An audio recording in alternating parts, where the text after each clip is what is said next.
Assalamualaikum warahmatullahi wabarakatuh. Waalaikum- Waalaikumsalam warahmatullahi wabarakatuh. Waalaikumsalam Waalaikumsalam warahmatullahi wabarakatuh. Alhamdulillah, assalatu wassalamu ala rasulillah wa ala alihi wa sahbihi wa mawalah.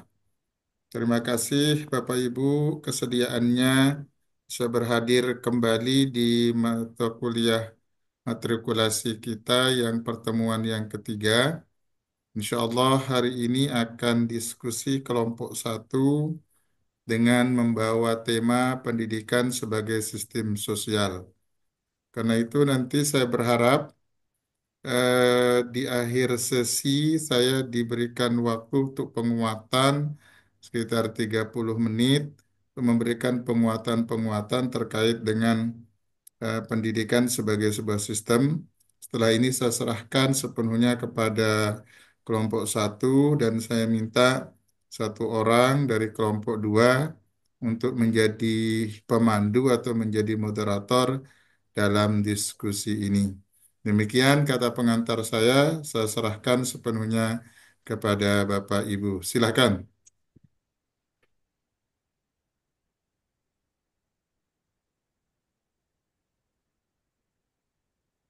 Kelompok dua yang jadi moderator ya, Pak. Ya, kelompok dua silakan. Siapa kelompok dua? Baik Pak, saya Pak. Ya, monggo silakan Pak Agus. Dimulai. Baik. Assalamualaikum warahmatullahi wabarakatuh. Waalaikumsalam Waalaikumsalam warahmatullahi warahmatullahi wabarakatuh. wabarakatuh. Waalaikumsalam. Bismillahirrahmanirrahim.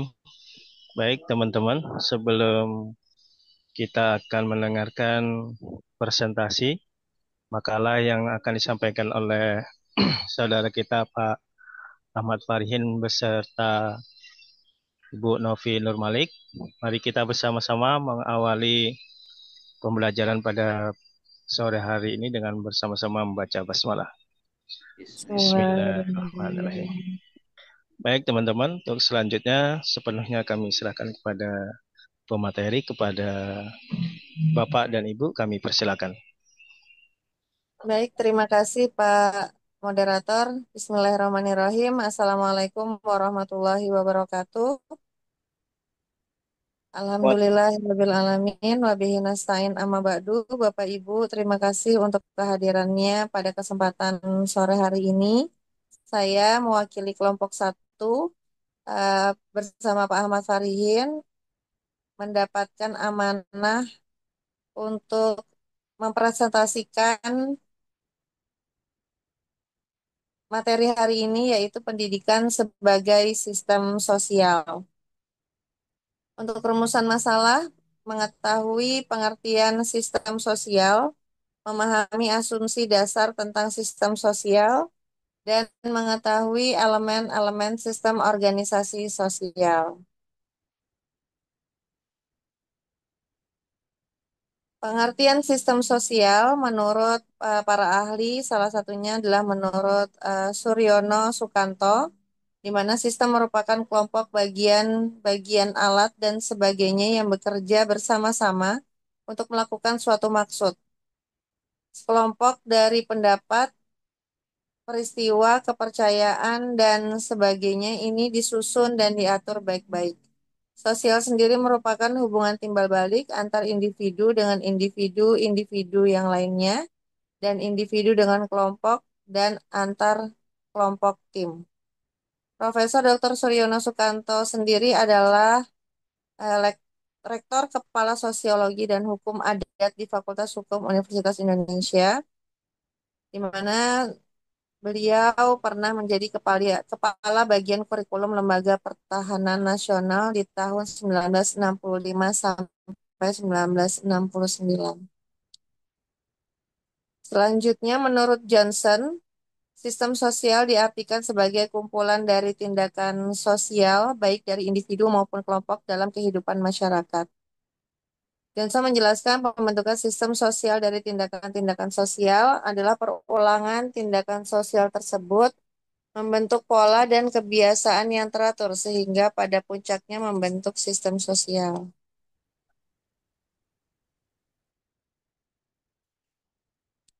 Selanjutnya, sistem sosial dapat diartikan sebagai serangkaian sub atau bagian dalam sistem yang saling berhubungan, berinteraksi, dan bergantung demi mencapai tujuan bersama dalam kehidupan bermasyarakat. Dari masing-masing pengertian tadi dapat kita simpulkan bahwa sistem sosial tadi dapat diartikan sebagai serangkaian sub atau bagian dalam sistem yang saling berhubungan, berinteraksi, dan bergantung demi mencapai tujuan bersama dalam kehidupan bermasyarakat. Dari definisi tersebut, sistem sosial itu terbentuk dari jaringan interaksi satu sama yang lain yang seragam, di mana sistem sosial cenderung didasari motivasi pengoptimalan dan relasi terhadap situasi dan komponen lain yang ada dalam suatu sistem yang kulturalnya terstruktur. Slide selanjutnya, dalam sistem sosial terdapat hubungan antara subsistem yang masing-masing adalah hubungan timbal balik, hubungan sinergitas, hubungan umpan balik, hubungan sebab akibat, dan hubungan normatif. Mungkin bisa sama-sama Bapak Ibu baca masing-masing dari hubungan tersebut, yaitu di mana hubungan timbal balik adalah hubungan yang saling menguatkan dan memberi masukan untuk pemenuhan kepentingan kependidikan. Hubungan sinergitas yaitu hubungan kerja sama antar bagian tertentu meskipun tugas dan kewajibannya berbeda. Untuk hubungan umpan balik yaitu hubungan yang berkaitan dengan saling melengkapi dan menyempurnakan kinerja kependidikan. Hubungan sebab akibat yaitu adanya keterkaitan antara aktivitas. Hubungan normatif yaitu hubungan yang berkaitan dengan peraturan yang berlaku dan harus dipatuhi bersama. Selanjutnya Bapak Ibu, di slide selanjutnya, sistem sosial ini eh, admin bisa ya, terima kasih. Sistem sosial ini adalah bagian sistem yang saling berhubungan, di mana individu yang berarti perorangan atau pribadi yang berdiri sendiri dan terpisah dari orang lain. Individu adalah unit terkecil dalam pembentukan masyarakat, di mana menjadi sosiologi. Di bidang sosiologinya, individu ini adalah unit terkecil pembentuk masyarakat yang tidak bisa dibagi-bagi menjadi lebih kecil lagi. Sementara dari bidang fisiologi, individu adalah organisme yang hidupnya berdiri sendiri dan bersifat bebas. Untuk bahasa Latinnya sendiri, individu memiliki arti individuum, yang artinya tidak terbagi dan merupakan kesatuan yang tidak terbatas.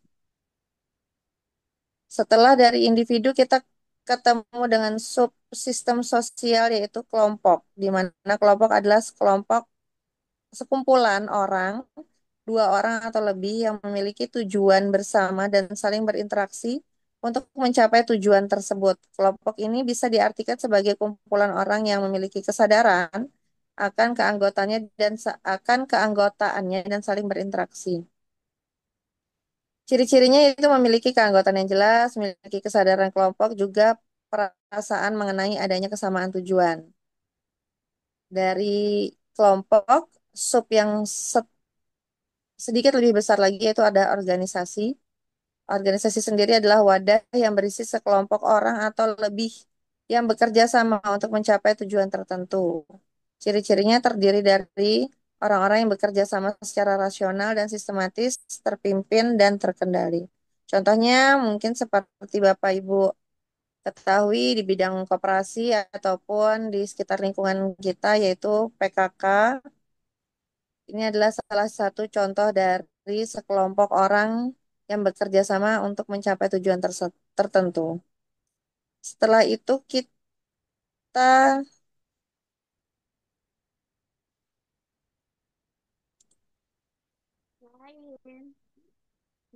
kita ke norma. Norma adalah aturan atau standar perilaku yang diterima dan diharapkan oleh suatu kelompok atau masyarakat. Norma ini berfungsi sebagai pedoman atau petunjuk tingkah laku yang harus dilakukan atau tidak boleh dilakukan dalam kehidupan sehari-hari. Ya, seperti yang norma-norma yang sudah kita ketahui, Ada norma agama, norma kesusilaan, norma kesopanan, dan norma hukum. Slide selanjutnya.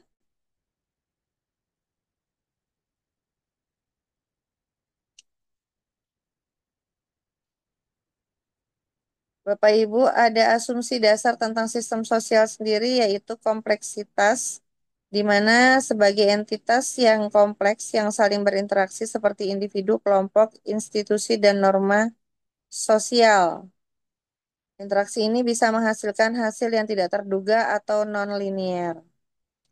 Yang kedua, ada struktur dan fungsi, di mana struktur dan fungsi ini adalah sistem sosial yang memiliki struktur.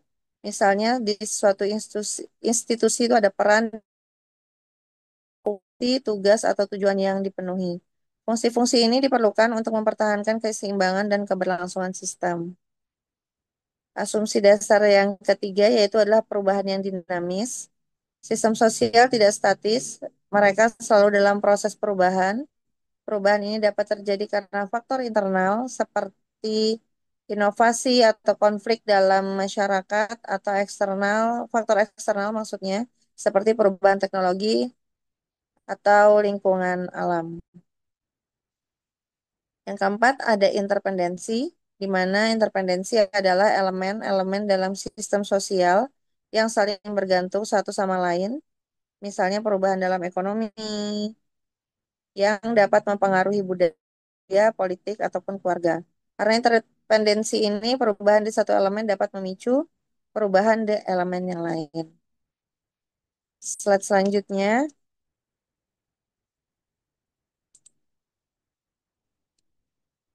asumsi dasar tentang sistem sosial. Yang kelima, yaitu keseimbangan dan ketidakseimbangan. Meskipun ada kecenderungan untuk mencapai keseimbangan, sistem sosial tidak selalu dalam keadaan seimbang. Konflik, ketimpangan, dan ketidakharmonisan adalah bagian alami dari sistem sosial yang dinamis yang mendorong perubahan dan adaptasi. Asumsi yang keenam, tujuan dan nilai bersama, di mana sistem sosial biasanya didasarkan pada tujuan bersama atau nilai-nilai bersama yang memandu perilaku anggota masyarakat. Nilai-nilai ini bisa norma sosial, hukum, atau tradisi yang dipegang oleh mayoritas anggota sistem. Di asumsi dasar yang ketujuh, di slide selanjutnya, ada konflik dan konsensus.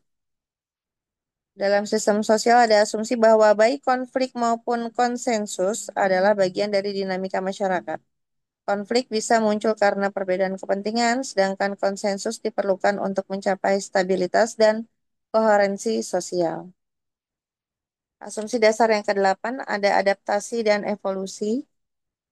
Sistem sosial ini memiliki kemampuan untuk beradaptasi dengan perubahan lingkungan. Sistem sosial yang tidak mampu beradaptasi dapat menghadapi disfungsi atau bahkan kehancuran. Nah, Bapak Ibu, dengan memahami asumsi-asumsi ini, kita dapat menganalisis bagaimana elemen-elemen dalam suatu sistem sosial saling berhubungan dan mempengaruhi satu sama lainnya, serta bagaimana masyarakat berkembang dan beradaptasi dari waktu ke waktu. Di slide selanjutnya,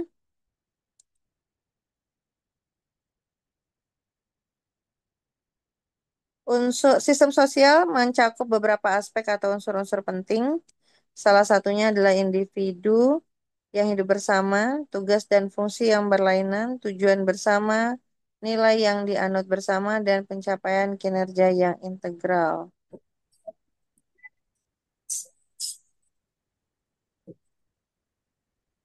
Dilanjut ke slide selanjutnya. Elemen sistem organisasi sosial sendiri adalah elemen-elemen dalam sistem organisasi sosial yang mana komponen-komponen utamanya membentuk struktur dan fungsi sebuah organisasi sosial. Sistem sosial terdiri dari 6 unsur sebagai berikut. Yang pertama adalah individu. Individu ini memainkan peran penting dalam fungsi-fungsi organisasi. Mereka memiliki tanggung jawab peran dan hak tertentu dalam organisasi. Sementara itu di norma sosial, elemen yang kedua, norma sosial adalah aturan, harapan, atau standar perilaku yang diterima oleh anggota organisasi. Elemen yang ketiga, nilai sosial. Yang tadi norma sosial, yang ini adalah nilai sosial. Nilai sosial adalah prinsip atau keyakinan yang menjadi dasar orientasi perilaku individu dalam sebuah organisasi. Dan elemen yang keempat adalah peran dan status. Peran ini menentukan apa yang diharapkan dari seseorang dalam situasi tertentu, posisi sosial individu dalam sebuah organisasi.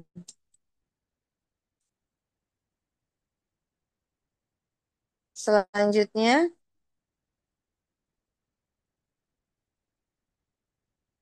di slide selanjutnya masih terkait tentang elemen sistem organisasi sosial.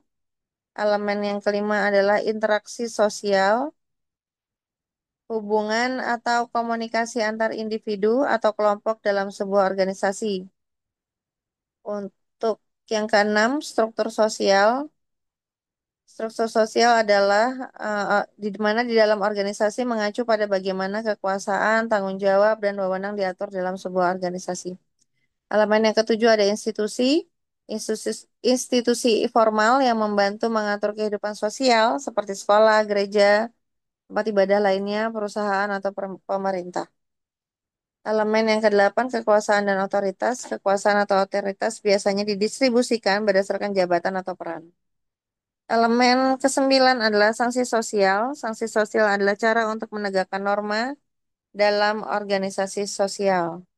Elemen ke-10 adalah tujuan bersama. Setiap organisasi sosial memiliki tujuan atau misi yang menjadi dasar eksistensinya. Slide selanjutnya.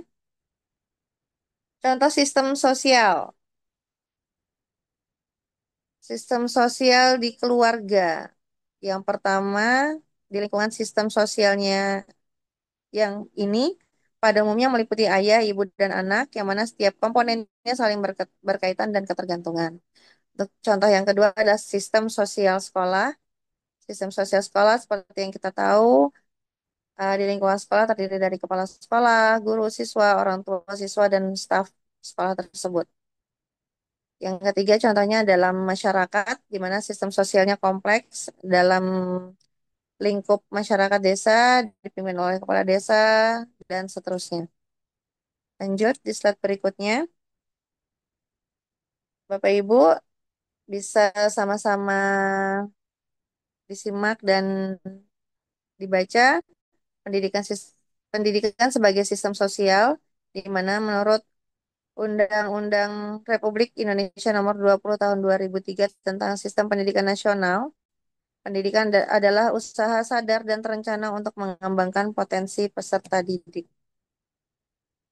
Dan tujuan pendidikan nasional di slide berikutnya, menurut Undang-Undang Nomor 20 Tahun 2003 adalah untuk mengembangkan potensi peserta didik agar menjadi manusia yang beriman dan bertakwa kepada Tuhan Yang Maha Esa, sehat, cakap, kreatif, dan mandiri. Selanjutnya, menurut Ki Hajar Dewantara sendiri bahwa pendidikan adalah tuntunan di dalam hidup tumbuhnya anak yang setinggi-tingginya. Lanjut, ruang lingkup pendidikan sendiri ada pendidikan formal, non-formal, dan pendidikan informal. Pendidikan formal yang seperti kita tahu berjenjang dari TK, SD, SMP, SMA, dan yang sederajat. Sementara pendidikan non-formal adalah jalur pendidikan di luar pendidikan formal, seperti pendidikan keterampilan, ataupun baik yang profesional, kursus, workshop, seminar, dan lain-lain. Sementara pendidikan informal adalah jalur pendidikan yang dilakukan oleh keluarga di rumah dan lingkungan tempat tinggal kita. Selanjutnya, terima kasih. Wassalamualaikum warahmatullahi wabarakatuh.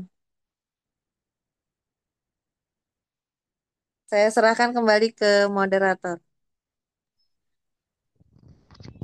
Baik, terima kasih kepada Ibu Novi. Sebelum kita akan adakan sesi diskusi, kita mungkin sepakati terlebih dahulu beberapa sesi. Kita mungkin cukup 3 sesi atau menyesuaikan waktu karena nanti ada kurang lebih 30 menit nanti diberikan kesempatan kepada dosen pengampu. Kita coba 3 sesi aja dulu ya. Baik. Untuk 3 sesi, untuk sesi pertama mungkin kita batasi 3 pertanyaan. Mungkin ada yang akan langsung bertanya, silakan kita buka sesi pertama. Buat teman-teman dipersilakan.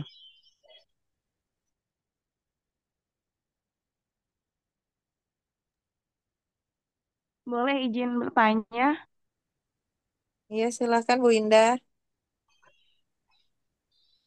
Oke, baik. Assalamualaikum warahmatullahi wabarakatuh. Waalaikumsalam Assalamualaikum warahmatullahi warahmatullahi wabarakatuh. wabarakatuh. Terima kasih kepada kelompok 1 tadi, Pak Ahmad Farihin dan Ibu Novi, yang sudah mempresentasikan materinya pada hari ini, yang terfokus pada mengenai sistem sosial tadi ya, Bu Novi. Nah, di sini Benar. mungkin sedikit ada yang ingin saya tanyakan, sekaligus kita sharing sebagai pendidik di sini. Tadi ada di slide keberapa ya, saya lupa. Itu mengenai eh, contoh-contoh sistem sosial. Jadi ada sistem sosial dari tingkat keluarga, kemudian ada sistem sosial dari tingkatan sekolah, dan ada sistem sosial dari tingkatan masyarakat. Kemudian di sini yang ingin saya tanyakan dan untuk bahan kita sharing bersama, kita sebagai pendidik kita tahu bahwa murid kita itu berasal dari eh, latar Yang berbeda. belakang sistem sosial yang pasti berbeda. Jadi mungkin dari keluarga yang berbeda, dari latar belakang masyarakat yang berbeda, yang kemudian mereka bersama-sama bersekolah di dalam lingkup yang sama.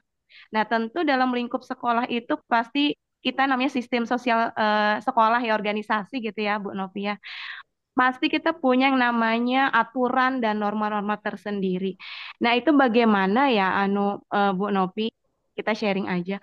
Bagaimana caranya kita agar siswa-siswi kita ini bisa terbentuk karakternya mengingat latar belakang sistem sosial yang berbeda, pasti mereka akan mendapatkan kebiasaan yang berbeda. Contohnya dari keluarga, kemudian dari masyarakat sendiri dan dari sekolah.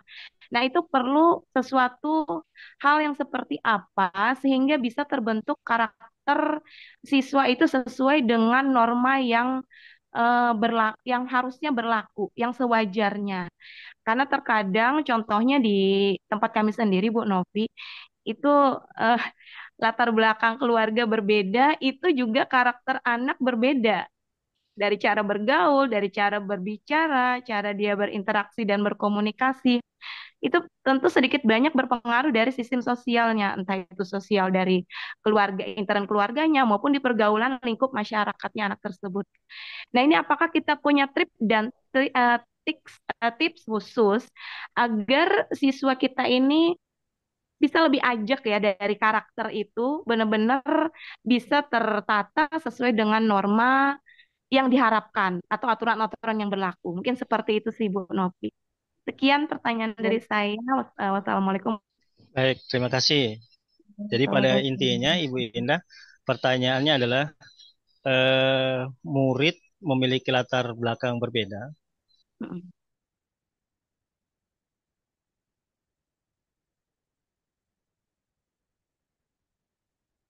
Suaranya hilang ya. Nggak kedengaran suaranya, Pak. Halo? Iya, ya, muncul. Udah ada. Baik. Jadi pertanyaannya Ibu Indah ini pada dasarnya adalah di sekolah itu murid memiliki latar belakang yang berbeda. Betul. Kemudian bagaimana cara agar siswa-siswa tersebut bisa terbentuk karakternya yang baik, yang sama, metode seperti apa yang digunakan, apa ada trik tersendiri khusus ini untuk pemateri hari ini. Mungkin itu ya. Ya, benar. Baik, Mak terima Motodata. kasih. Baik, kita selanjut untuk pertanyaan yang kedua. Dipersilakan. Atau kita jawab dulu, Pak, sambil menunggu ada pertanyaan selanjutnya. Kita sepakati sudah sesi pertama 3 penanya, Pak. Jadi kita tunggu aja, Pak, sebentar, Pak. Silakan, Bapak Ibu. Saya, Pak. Baik, sebutkan, Pak. Siapa, Pak? Oke, sebelumnya. Assalamualaikum warahmatullahi wabarakatuh. Waalaikumsalam Assalamualaikum warahmatullahi warahmatullahi wabarakatuh. Perkenalkan, nama saya Nopian. Saya dari kelompok, lupa saya kelompok berapa. Di sini yang ingin saya tanyakan, ada nggak dampak sistem pendidikan terhadap mobilitas sosial di masyarakat? Dampaknya itu, dampak sistemnya seperti apa gitu? Terima kasih.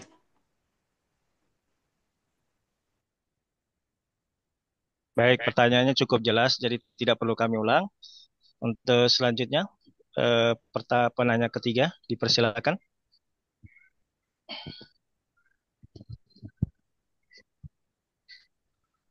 Saya Pak Silakan, bisa? Pak Sukarni. Baik, Pak. Ya, Silakan, Pak makasih Sukarni. banyak Pak. Tadi sudah dipaparkan oleh kelompok kita masalah sistem-sistem yang berlaku di dalam masyarakat. Yang terakhir ada sistem sosial di keluarga, kemudian sistem sosial sekolah dan sistem di masyarakat. Yang ingin kami sampaikan di sini Pak, atau bisa sedikit tanyakan yang berikut masalah contoh atau kelompok-kelompok sosial yang ada di sekolah. Kita tahu bahwa pendidikan itu atau sekolah itu merupakan tanggung jawab semua, baik daripada pemerintah, masyarakat pada umumnya, yang biasanya dilaksanakan oleh lembaga pendidikan, antara lain yayasan dan lain-lain. Biasanya di dalam kita ambil contoh, jika dikaitkan dengan manajemen yang baik, biasanya kan kita lah misalnya kita ambil contoh yang terjadi di Samarinda. Ini contoh kasus, Pak. Ya, karena pada tahun 97 kami kebetulan hari itu mengunjungi Yayasan Melati yang sangat bagus, manajemennya sangat apa namanya ketat dalam hal penerimaan siswa baru. Namun di dalam perjalanannya beberapa tahun terakhir kok terjadi konflik sedemikian rupa, ya kira-kira hal-hal apa yang kita anukan di dalam hal sistem sosial ini sehingga hal-hal yang demikian itu yang sudah bagus tidak terjadi. Terima kasih, Pak. Baik, terima kasih, Pak Sukani. Baik, untuk sesi pertama, itu sudah ada 3 Ya, ya. penanya, yaitu yang pertama Bapak, Iya, iya, mohon iya. maaf, Ibu Indah, kemudian yang kedua Bapak Novian, kemudian Bapak Sukarni. Baik, langsung saya berikan kesempatan kepada pemateri, dipersilakan untuk bisa menjawab. Baik, izin saya untuk mencoba menjawab dari pertanyaan Ibu Indah. Terima kasih atas perhatiannya sebelumnya, atas pertanyaannya. Menarik sekali memang apa yang disampaikan Ibu Indah, bahwasanya dalam sistem sosial kita mengenal adanya pendidikan di sekolah, pendidikan di masyarakat, dan pendidikan dalam keluarga. Itulah salah satu sistem pendidikan sosial yang saat ini kita punya di Indonesia. Tentunya di negara lain juga ada sama. Eh, Tadi disebutkan ada ndak itu aturan-aturan supaya siswa itu terbentuk karakter yang sesuai dengan norma-norma yang ada ya. Bagi saya tentunya aturan-aturan itu bisa membentuk karakter kepada peserta didik ke anak didik. Bahwasanya jika aturan itu dijalankan sesuai dengan fungsinya dan benar-benar dilaksanakan, insya Allah anak akan terbentuk karakter. Contohnya juga banyak. Contohnya aja di pondok ya. Tingkat disiplin itu yang ditanamkan oleh pendidik atau terutama kiai, guru, itu menanamkan akhlak. Nah, dengan adanya cerminan akhlak dari guru, sehingga akan memanifestasi kepada peserta didik, ke anak-anak santrinya. Sehingga karakter itu akan terbentuk dengan sendirinya karena melihat keteladanan yang ada di kiainya atau di gurunya. Karena prinsipnya adalah kalau seorang pendidik itu memiliki karakter yang bagus, yang mencerminkan dari norma-norma yang ada, katakanlah dari norma agama, sosial, kesopanan, dan sebagainya, itu dimiliki oleh seorang guru, tentunya anak didik juga akan mengikuti karakter-karakter guru itu sendiri. Karena pada dasarnya guru adalah tuntunan bagi anak didik. Nah, eh, terobosannya seperti apa sih supaya anak didik itu memiliki karakter yang sesuai dengan ini diinginkan oleh norma-norma yang ada? Yang pertama itu bisa memberikan, yang pertama adalah guru itu bisa memberikan keteladanan. Sebagai orang tua atau guru bisa menjadi bisa menjadi contoh yang baik bagi untuk anak siswa itu sendiri. Kemudian yang selain memberikan keteladanan itu yang kedua adalah menanamkan nilai-nilai moral.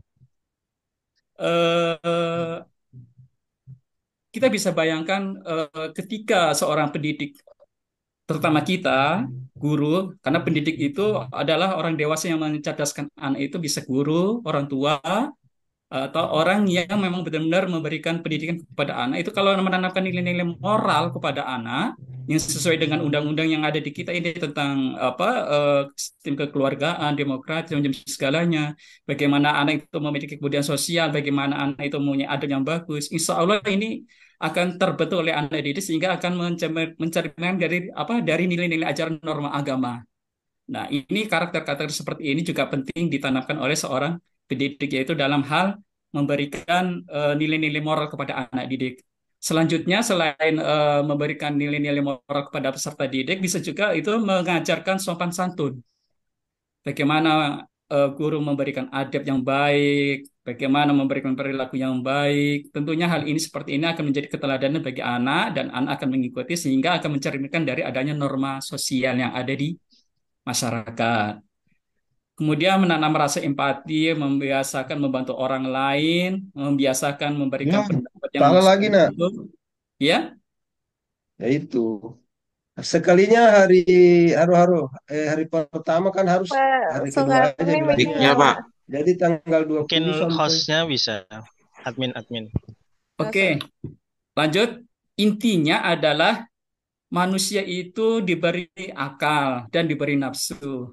Ketika pendidik itu menanamkan nilai-nilai akal yang menjadi keteladanan bagi anak didik, insya Allah yang saya sebutkan tadi, keteladanan, memberikan moral dan sebagainya yang akan ditanamkan kepada anak didik dan itu dijalankan sebagaimana mestinya, insya Allah akan memberikan karakter anak itu sesuai dengan norma-norma yang diinginkan oleh norma yang ada di sistem sosial itu sendiri.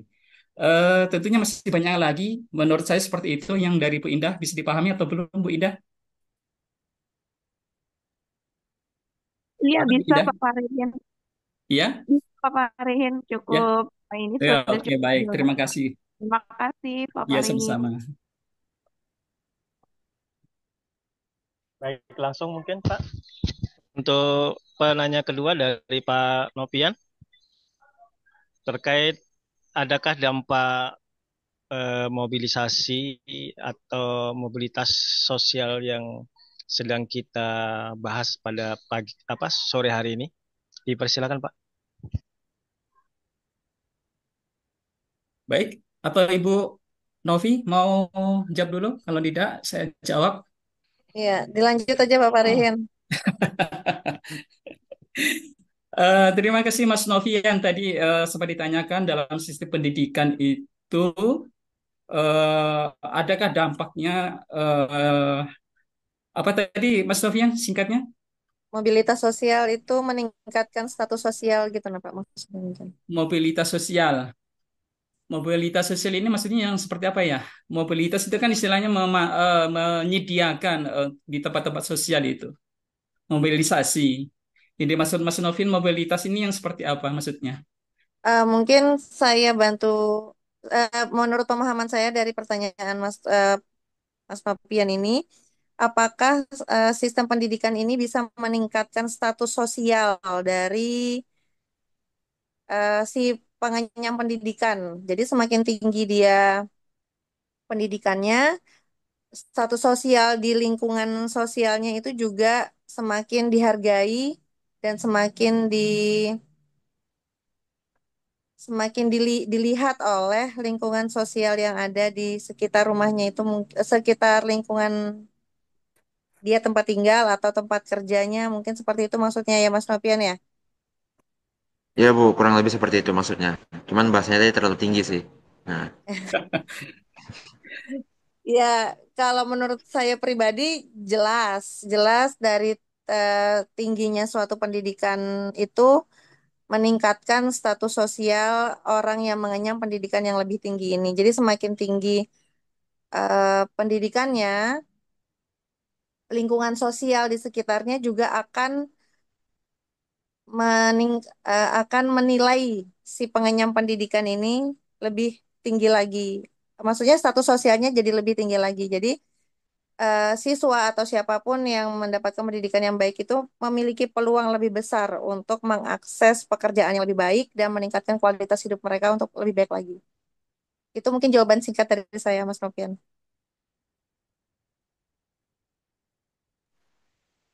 oke Bu, terima kasih atas jawabannya. Alhamdulillah bisa dipahami. Baik, terima kasih. Untuk selanjutnya, pertanyaan dari Pak Sukarni terkait dengan Melati nih. Karena sekarang kayaknya redup gitu kan, seperti itu. Nah, itu Pak Mungkin Parihin langsung, aja yang bisa silakan jawab Pak itu. Ya, Marhin. baik Ibu, terima kasih. Melihat kasustik yang ada di SMA Melati, SMA 10 Melati, kalau kita runtun dari awal hingga akhir itu memang permasalahannya sangat kompleks sekali ya. Karena lingkungan pendidikan itu tidak terlepas dari adanya Hmm. unsur pemerintah yang membantu Apa, dalam Bu? sistem manajemen itu Bu, sendiri. apa, Bu? Jika unsur internal bila berseberangan punya kepentingan ada konflik dengan unsur Hmm. pemerintah, pasti dalam pendidikan itu, dalam proses pendidikan itu pasti akan terganggu. Kalau melihat dari SMA Melati itu yang dari media yang saya baca, kemudian informasi realnya atau enggak itu sebenarnya adalah adanya konflik dari internal sekolah dengan pihak pemerintah. Itu kan istilahnya lahan yang digunakan itu saling mengakui. Sarana prasarana juga saling mengakui sehingga di dalam manajemen ada dua arah yang berseberangan. Tentunya kalau sudah dua arah yang berseberangan, itu pasti isinya adalah konflik. Nah, muara dari konflik itulah sehingga tujuan di internal mereka tentunya akan mengalami hambatan-hambatan yang sebelumnya itu berjalan normal, berjalan dengan normal, begitu ada konflik, tentunya ini akan mempengaruhi sistem pembelajaran yang ada di instansi tersebut. Kurang lebih seperti itu sebenarnya ada proses manajemen yang kurang bagus di SMA Melati karena salah satu pengarahnya itu adalah Pak Prof. Ilyasin itu juga bercerita muaranya apa sih SMA Melati itu muaranya adalah adanya konflik di internal mereka dengan instansi pemerintah. Nah, adanya perbedaan pandangan yang saling mengakui sehingga dalam proses pendidikan itu akan mempengaruhi. Memang sebelumnya SMA Melati kita akui unggul dari segala kurikulumnya, pendidikannya, outputnya, pendidikan itu kan juga diakui. Tapi karena memang adanya konflik internal di mereka, ya karena ini tidak bisa diselesaikan dengan mungkin ada yang merasa tidak puas dan tidak ada kunjung juga solusi yang diberikan sampai saat ini. Kalau kita lihat spanduk-spanduk yang dipasang, memang konfliknya itu antara unsur pemerintah dengan pihak pengelola yayasan itu sendiri. Ya mungkin dari segi manajemen konfliknya ini mungkin tidak menemukan titik terang sehingga akhirnya apalagi yang punya itu juga sampai saat ini juga sudah meninggal, akhirnya ya tidak ada titik temu solutif yang memberikan kebaikan buat pendidikan SMA Melati itu sendiri. Tapi insya Allah ini semua akan diselesaikan dalam waktu yang sedekatnya untuk memperbaiki sistem itu sendiri. Sepertinya seperti itu yang kami ketahui. Terima kasih. Baik Pak Sukarni, gimana Pak Sukarni? Ya, sedikit Pak ya, saya sudah terima. Cuman itu sayang, saya lihat itu kok begitu megahnya dulu, kok sekarang kosong. Saya kan tiap pergi kuliah lihat, jadi saya sangat menyayangkan. Gimana kalau dimanfaatkan gitu, nah, atau pengembangan perguruan tinggi kah, atau wali fungsi gimana? Daripada kosong begitu kan, kalau bangunan tidak dirawat itu 5 tahun 7 tahun kan keropos Pak hancur. Mengeluarkan dana yang miliaran baru dibiarkan kan sayang. Itu aja Pak. Terima kasih banyak atas pencerahan. Baik, Pak Sukarni atas pertanyaannya. Baik, kita masuk ke sesi kedua untuk 3 penanya. Dipersilahkan.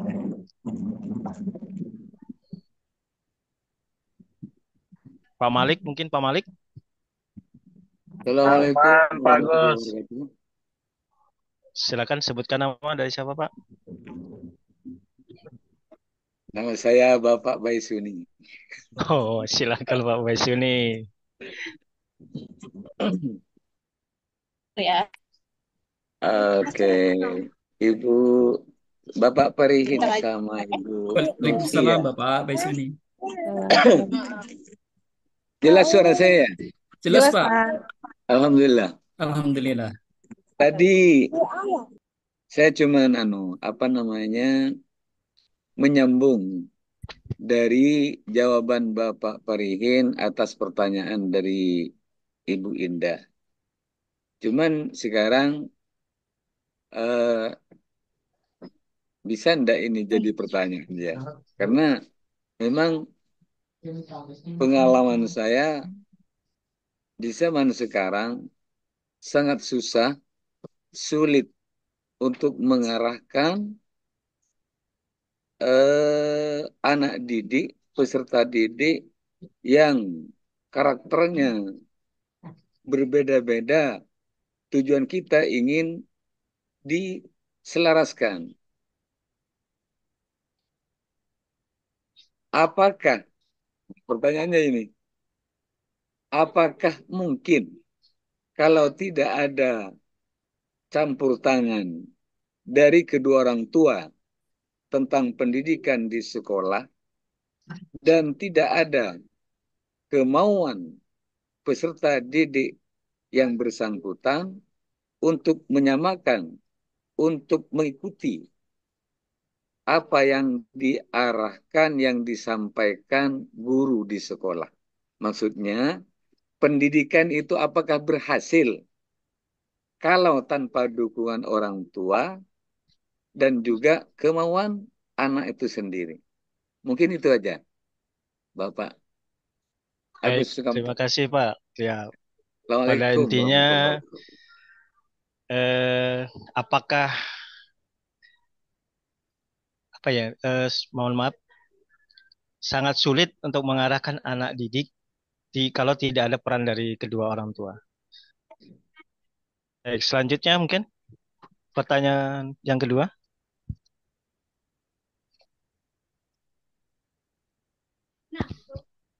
Silakan, Pak Malik. Aman, Komandan.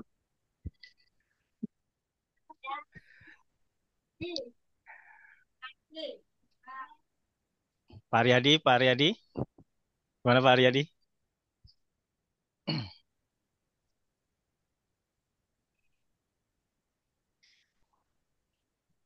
Aman juga, aman. Sepertinya untuk sesi kedua satu penanya dulu ini Pak. Baik Pak, silakan langsung dijawab saja Pak. Terkait Terima dengan kasih Pak Baisuni. Sebelumnya kami ucapkan terima kasih atas perhatiannya. Apakah dalam pendidikan itu akan bisa berhasil tanpa adanya guru, anggaplah tanpa adanya tenaga pendidik itu Pak ya? Kita ketahui bersama bahwasanya dalam pendidikan itu kita tidak terlepas daripada ada unsur-unsur di dalamnya Pak dalam sistem sosial. Ada guru, kurikulum, ada pendidik. Kalau semuanya dalam pendidikan cuma adanya siswa, terus yang akan mendidik siswa itu siapa Pak? Itu kan jadi pertanyaan Pak ya. Tentunya adalah guru Pak ya. Kalau dalam psikologi perkembangan Pak, yang saya tahu teori tentang teori perubahan, bahwasanya dalam perubahan seseorang itu Pak, pertama perubahan internal Pak dari diri sendiri itu bisa berubah wujudnya adalah kemauan dari anak tersebut. Kemudian perubahan yang kedua adalah dari lingkungan Pak. Dalam lingkungan dalam artian di sini seseorang itu bisa berubah jika lingkungan itu mewujudkan cerminan-cerminan yang mencerminkan untuk perubahan kepada anak. Contohnya gini aja Pak, kalau lingkungannya baik-baik, tentunya ke anak didik juga akan berdampak lingkungan yang baik-baik. Begitu sebaliknya, pada lingkungan yang melanggar norma, tentunya anak didik tersebut secara otomatis akan menanam akan terbentuk karakter karakter yang mencerminkan pelanggaran norma. Atau dua-duanya. Pertama, untuk perubahan anak itu bisa dari dua-duanya. Bisa dari faktor internal dan faktor eksternal. Internal ini di sini adalah anaknya baik, lingkungannya baik, tentu akan memberikan dampak yang positif bagi anak itu sendiri. Begitu sebelah sebaliknya, lingkungannya baik, anaknya kurang baik, tentu anak ini akan terbentuk nanti dengan oleh lingkungan yang baik. Nah, bagi apa kaitannya dengan di dunia pendidikan dalam sistem sosial ini, di dalam katakanlah di sekolah itu, bahwasanya di tuntutan apa sesuai yang diamanahkan oleh undang-undang dan tujuan apa Undang-Undang Dasar 1945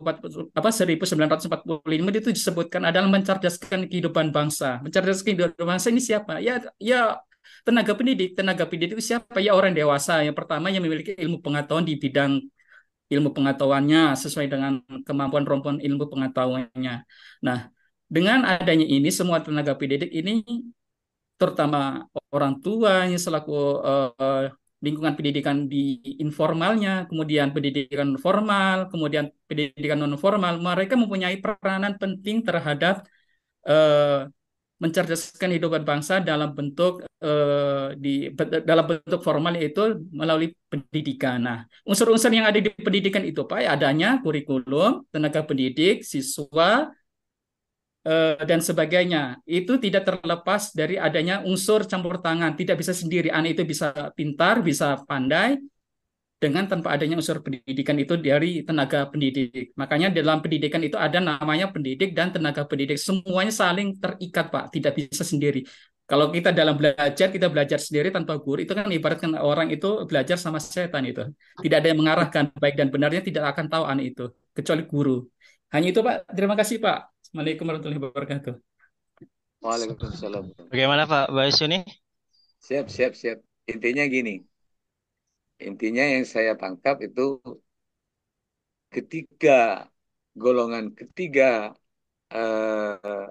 ini harus sama-sama semangat gitu intinya ya dalam pendidikan mengarah si kedua orang tua mengarahkan anak, si anak semangat untuk cari ilmu, si pendidik atau guru siap mendidik sesuai dengan harapan kita.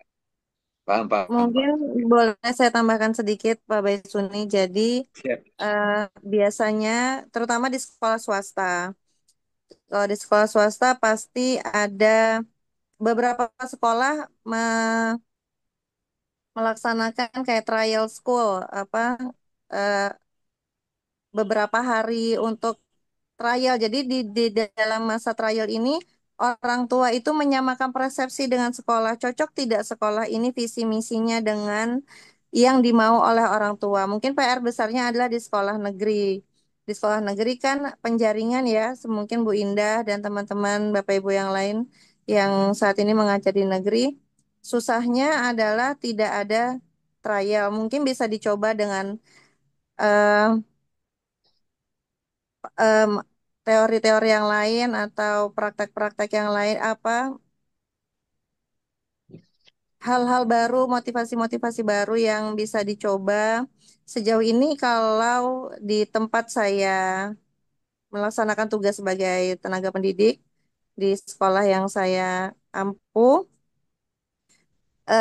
dari awal ketika orang tua murid itu meminta formulir itu sudah melakukan juga tahapan wawancara, latar belakang orang tua ditanya, uh, uh, ketertarikan orang tua dengan sekolah ini apakah sesuai dengan visi misi sekolah pun kami juga tidak menutup kemungkinan bahwa misal kan orang tua pasti yang dikhawatirkan adalah tindakan bullying dan itu sampai sejauh ini di berbagai sekolah juga belum bisa dihindari, cuman mungkin bisa dikurangi dari yang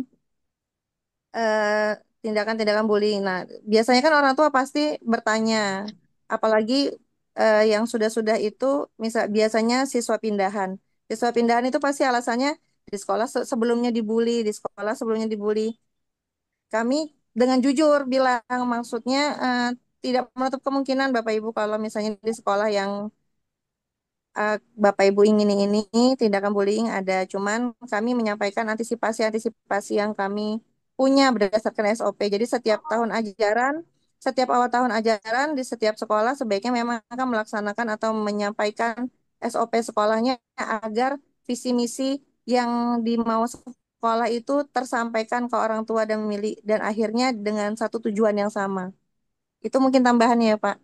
Terima kasih. Oh, siap, siap. Baik, Bisa saya lanjut sedikit? Ya. silakan Pak Boleh Basoni. Pak. Oke. Sambil nunggu pertanyaan yang lain. Kayaknya nggak ada deh. Sekarang banyak fakta di luar.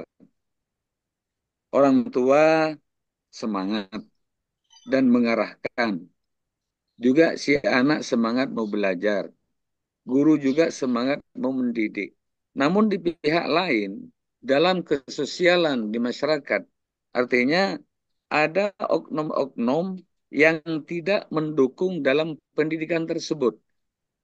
Pertanyaannya, bagaimana triknya kita sebagai guru atau pendidik untuk menghadapi atau mencari solusi dari oknum-oknum yang tidak kita kehendaki itu. Terima Baik, kasih. ini Mungkin ada berarti tambahan juga. ini sudah masuk pertanyaan kedua dari sesi kedua. Langsung saja Pak dijawab Pak. Pak Basoni merangkap dua pertanyaannya nih Sambil sekaligus. nunggu pertanyaan yang lain. Combo, pertanyaan combo. Silakan dari Bisa pemateri, bertanya, Pak. silakan. Satu lagi berarti Host. Pak. Jadi dari sesi kedua ini berarti tinggal satu. Silakan Pak Sukarni. Oh, makasih banyak, Pak. Terima kasih pertanyaan yang kedua karena saya kasih kesempatan teman-teman mungkin sudah paham. Saya ini selalu mengangkat kasus-kasus atau kenyataan fakta di lapangan. Pada hari ini yang sangat mencoreng dunia pendidikan, yang adanya kasus yang trending topik atau viral di media massa yang sangat mencoreng nama baik pendidikan, ya kita sudah tahu semua itu di Gorontalo, Pak ya. Itu sangat memukul dunia pendidikan. Nah, terjadinya kasus yang sama-sama kita tidak inginkan. Nah, kalau masalah siswa, biasanya kan di sekolah itu ada semacam bimbingan, guru bimbingan karir, ya kan, BK. Bimbingan konseling. Nah, kira-kira kiat-kiat, karena biasanya kita guru kalau enggak mungkin lah kita tegur. Apakah itu keterlibatan misalnya komite sekolah yang bisa sedikit kontrol dalam pelaksanaan. Kan di dalam pelaksanaan manajemen kan itu kan tidak terlepas daripada planning, organizing, controlling dan eh, apa namanya planning, perencanaan, Oh, organizing, aktualisasi dan kontrol atau pengawasan. Nah, setelah terjadinya demikian itu apakah misalnya bisa sedikit di dalam apa namanya dalam hal ini komite sekolah bisa melibatkan atau ada ranah semacam aturan yang bisa sedikit mengontrol. Karena kalau sesama guru itu misalnya memberikan arahan semacam itu kan apa namanya terkadang kita juga agak ini sama-sama teman sendiri. Kira-kira adakah kiat-kiat untuk meminimalisir atau mengadakan semacam itu? Tidak mungkinlah guru tidak tahu sama-sama kemana teman satu. Apalagi kejadiannya kan dari 2022, 2004, 2 tahun yang lalu. Sudah parah baru viral begini. Itu Pak kira-kira. Jadi saya itu banyak-banyak mengangkat yang kasus-kasus di lapangan. Saya kalau banyak teori-teori baca buku aja kita kan Jadi fakta-fakta yang untuk meminimalisir hal-hal yang demikian yang sangat mencoreng, kiat-kiat kayak apa. Apakah perlu ada lembaga, ya kan? Atau semacam jangan sudah kasus baru diangkat. Sudah kasus, sudah parah, baru berkomentar. Nggak mungkinlah kepala sekolah nggak tahu, ya kan? Apakah takut atau gimana, ya kan?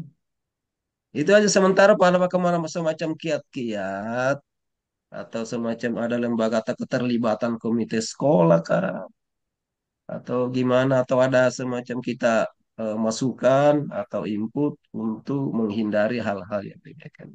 Terima kasih Pak. Assalamualaikum warahmatullahi wabarakatuh. Waalaikumsalam Waalaikumsalam warahmatullahi warahmatullahi wabarakatuh. wabarakatuh. Baik, langsung saja untuk sesi kedua. Ada dua penanya. Yang tadi satu sudah dijawab. Kami persilakan narasumber untuk bisa langsung menjawab. Baik, Bapak, pada Bapak Kaisu nih ya, yang penanya kedua itu ya, Ya, Pak Baisuni lagi tuh.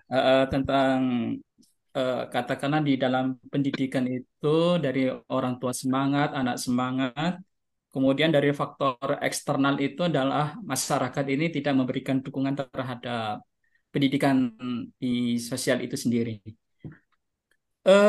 Memang kita ketahui bersama dalam pendidikan itu semua orang itu punya peran masing-masing dan punya fungsinya masing-masing.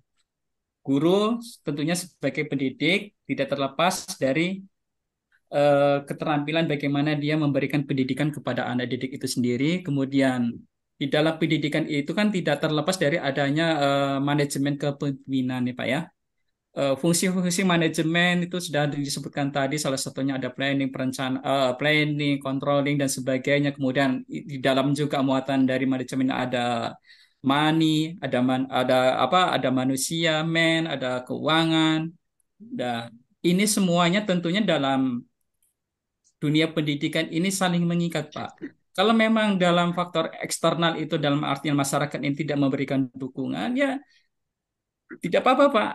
Pada intinya nanti faktor eksternal orang itu akan memberi yang tidak memberikan dukungan itu kan dalam arti gini Pak, itu oknum aja Pak. Tidak semua masyarakat itu tidak mendukung dalam dunia pendidikan, mustahil Pak. Karena menuntut ilmu itu adalah wajib bagi seorang muslim dari dia lahir sampai dia tua, ada suatu kewajiban. Kalau memang dalam kenyataannya dalam dunia pendidikan dalam faktor eksternal itu masalah masyarakat yang tidak memberikan dukungan, ya kita jangan kecil hati Pak. Itu adalah bagaimana konflik atau berbeda kepentingan harus dikelola dengan baik. Tentunya masih banyak yang memberikan dukungan daripada yang tidak memberikan dukungan. Itu adalah oknum aja, saya pikir tidak usah diambil pusing. Karena pada hakikatnya pendidikan itu adalah sudah dijamin oleh undang-undang, Pak. Aturan-aturan yang lainnya, turunannya dari undang-undang banyak sekali, mungkin dari kementerian apa macam segala. Tidak ada istilahnya dalam dunia pendidikan itu tidak ada saling dukungan. Pasti ada instansi pemerintah, instansi apa yang ada di organisasi yang ada di masyarakat, semua pasti akan memberikan dukungan. Kalau memang tidak ada yang memberikan dukungan, itu adalah sebagai apa katakanlah oknum lah yang tidak yang kurang respon karena mungkin ada perasaan yang tidak menyenangkan terhadap lembaga pendidikan tersebut. Tapi pada intinya saya yakin di lingkungan sistem sosial masyarakat lebih banyak yang memberikan perhatian kepada pendidikan. Kalau kita lihat sekarang animo masyarakat, terutama orang tua banyak memberikan dukungan kepada anak didik untuk menyekolahkan anaknya baik di pendidikan formal yang ada baik yang negeri maupun swasta. Tentunya dari kita lihat jumlah peserta didik juga makin bertambah. Kalau memang dari sekolahan itu yang peserta didiknya kurang bertambah, mungkin dalam manajemennya atau terhadap kepemimpinan visi dan misinya yang kurang disosialisasikan atau memang ada sesuatu yang mengganggu sehingga kurang sampai kepada masyarakat yang ada di tempat itu sendiri. Hanya itu Pak. Terima kasih Pak sebelumnya Pak. Bisa disambung nih Pak Parehin. Soalnya ada anu Pak Parehin. Ada sebuah prakata atau apa ya istilahnya pepatah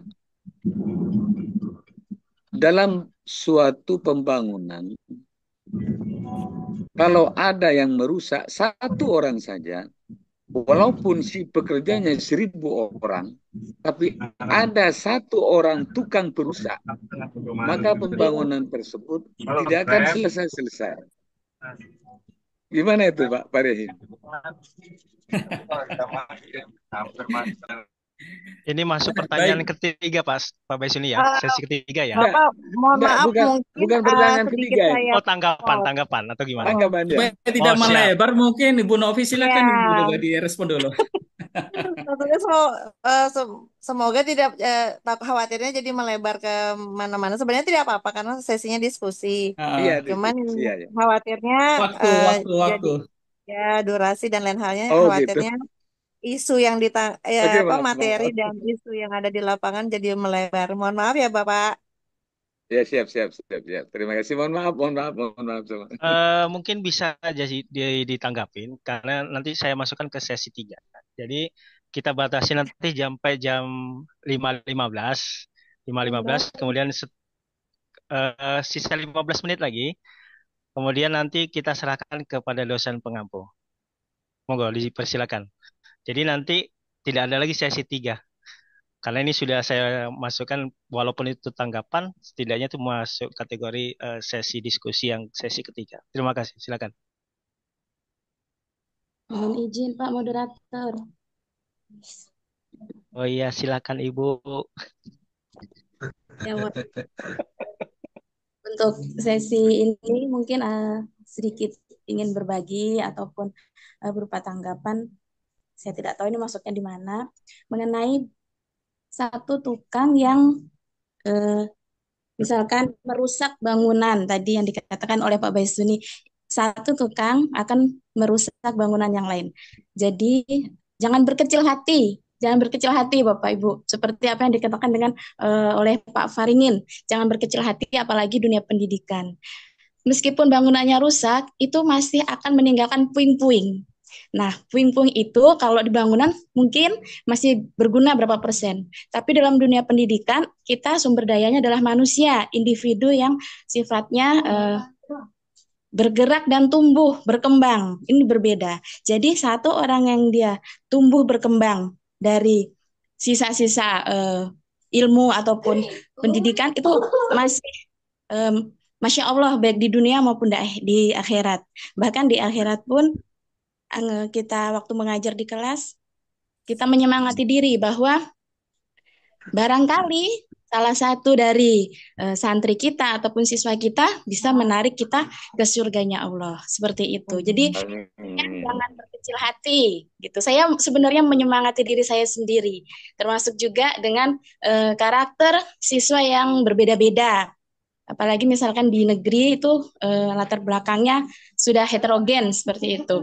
Kita tetap setiap hari memberikan warna. Kalau kita melukis itu atau menggambar, mewarnai, semakin kuat kita menekan krayonnya itu akan semakin tebal. Kita mengikisnya akan lama. Tapi dalam dunia pendidikan, bagaimana kita mewarnai supaya itu bekasnya lama hingga akhir hayat seperti itu, baik akhir hayat kita maupun akhir hayat santri-santri ataupun murid-murid kita. Yaitu cara menekannya bisa dengan hati. Jadi kita mengajarkan dengan hati, baik itu pelajaran umum ataupun motivasi-motivasi, pijakan-pijakan bagi murid-murid kita. Jadi insya Allah itu warnanya tetap akan membekas. Dan apalagi dunia pendidikan ini bukan yang misalkan hemat saya, bukan yang misalkan dalam kita buat program sudah bagus, undang-undang bagus, sistem bagus, organisasi bagus, bukan yang hanya 3 tahun, 6 tahun, 12 tahun hasilnya terlihat. Jadi pendidikan ini saya menanamkan diri saya ini adalah investasi jangka panjang. Entah 20 tahun ataupun 30 tahun, 45 tahun kemudian. Itu di situ perannya dari pendidikan yang kita berikan dari setiap tingkatan. Jadi jangan berkecil hati, sekali lagi seperti itu. Nah, kemudian untuk SMA Melati tadi sedikit singgung, saya berbagi, alhamdulillah, qadarullah saya berkesempatan di sana, saya alumni keempat dari SMA Melati. Saya lulus tahun 2003, saya masuk tahun 2000. Itu memang sudah ada konflik Jadi kita mengibaratkan dulu itu ayah dan ibu gitu, pemerintah, ayah, yayasan, ibunya seperti itu. Jadi meskipun orang tua itu berkonflik, tapi kita tetap memperoleh memperoleh rasa nyaman itu ada tetap. Habis itu pendidikan yang berbeda dari tempat lain, dan itu bagi kita ketika kita lihat, memang itu saya setiap saya pergi ke kampus saya lihat itu memorinya masih melekat, baik itu persaudaraan dan rasa-rasa yang lainnya seperti itu masih ini namanya alumni. Tapi memang agak sedih. Tapi yang sekarang memang yang di sini adalah yayasan murni, sedangkan angkatan kami dan adik-adik berikutnya adalah sudah pindah lokasi dan tetap pada organisasi yang masih dijaga seperti itu. Terima kasih. Mudah-mudahan ini sebetulnya pengingat untuk saya pribadi. Sekian untuk sharingnya. Terima kasih. Terima Saya kasih kembali. Bu Nani. Terima kasih, Bu. Oke, saya mencoba untuk menjawab dari pertanyaan yang terakhir tadi dari Bapak Sukarni. Kalau kita melihat di media sosial dan media cetak, memang banyak bergentayangan media-media yang menyebutkan dunia pendidikan tercoreng oleh perilaku tenaga pendidik dan anak didik yang kurang mencerminkan pendidikan yang baik gitu ya. Artinya di sini ada perilaku menyimpang. Itu memang kasusnya kalau saya baca memang nggak menarik untuk dibaca sih, tapi sekilas kok ada tulisan muncul kayak gitu, sempat kebaca. Itu kejadiannya itu di Gorontalo Pak ya, di dunia yang kasusnya lagi sedang viral itu antara guru dan murid yang melakukan tindakan abnormal, itu artinya tidak normal itu istilahnya. Kalau saya katakan itu oknum yang menyimpang dari perilaku norma-norma agama dan norma-norma hukum dan kesusilaan. Pada prinsipnya, video-video mesum atau tindakan asusila yang vulgar seperti yang ada di media itu sebenarnya itu adalah cerminan seseorang itu mentalnya masih mental rendah. Dia lebih mengutamakan nafsu daripada akalnya. Karena memang kita akui Pak ya, manusia itu kodratnya adalah fitrah. Fitrah dalam artian itu manusia punya bisa hati malaikat, bisa kena bisikan setan. Ketika itu dua-duanya kita tidak bisa mengelola dengan baik, tentunya akal sehat kita akan kalah oleh nafsu. Itu kan sebenarnya adalah muaranya mungkin nafsu yang tidak menempatkan pada tempatnya, sehingga tidak dikelola dengan baik, sehingga adanya perilaku menyimpang. Kalau kita lihat itu memang ya sangat disayangkan aja sih. Sebenarnya itu adalah oknum yang melakukan perbuatan menyimpang dari adanya norma-norma yang agama. Bagaimana kiat-kiatnya? Kiat-kiatnya itu supaya untuk menghindari kejadian-kejadian yang serupa itu supaya tidak terulang kembali. Pertama mungkin dari tenaga pendidik harus bisa membatasi dengan anak didik. Tidak apa serta-merta tidak ada orang kemudian dia semaunya sendiri. Tentunya pihak ketiga itu adalah setan. Itu saya yakin lah. Kayak apapun kalau kurangnya pengawasan, pengawasan internal, pengawasan internalnya maupun eksternalnya, kalau memang tidak ada pengawasan, pasti akan terjadi. Kalau kita lihat kiat-kiatnya bagaimana supaya itu tidak terjadi lagi, bisa aja yang pertama itu menciptakan keluarga yang harmonis, mungkin dari tenaga pendidiknya yang sudah berumah tangga, mungkin ya harus diciptakan keluarga yang harmonis dulu di faktor internalnya dulu. Itu kan mungkin kalau dilihat itu kan kayaknya ya kalau berbuatan menyimpang mungkin bisa aja dari sifat di dalam keluarga mereka itu ya kurang harmonis, mungkin ada sesuatu hal yang tidak terpenuhi di dalamnya sehingga dia melakukan perbuatan menyimpang. Yang kedua itu membuat jadwal harian. Memang tidak mungkinlah kantor itu harus kosong sama sekali, apalagi kalau dilihat itu kan memang kayaknya tempat kok tidak ada manusianya, kok cuma berdua saja ya.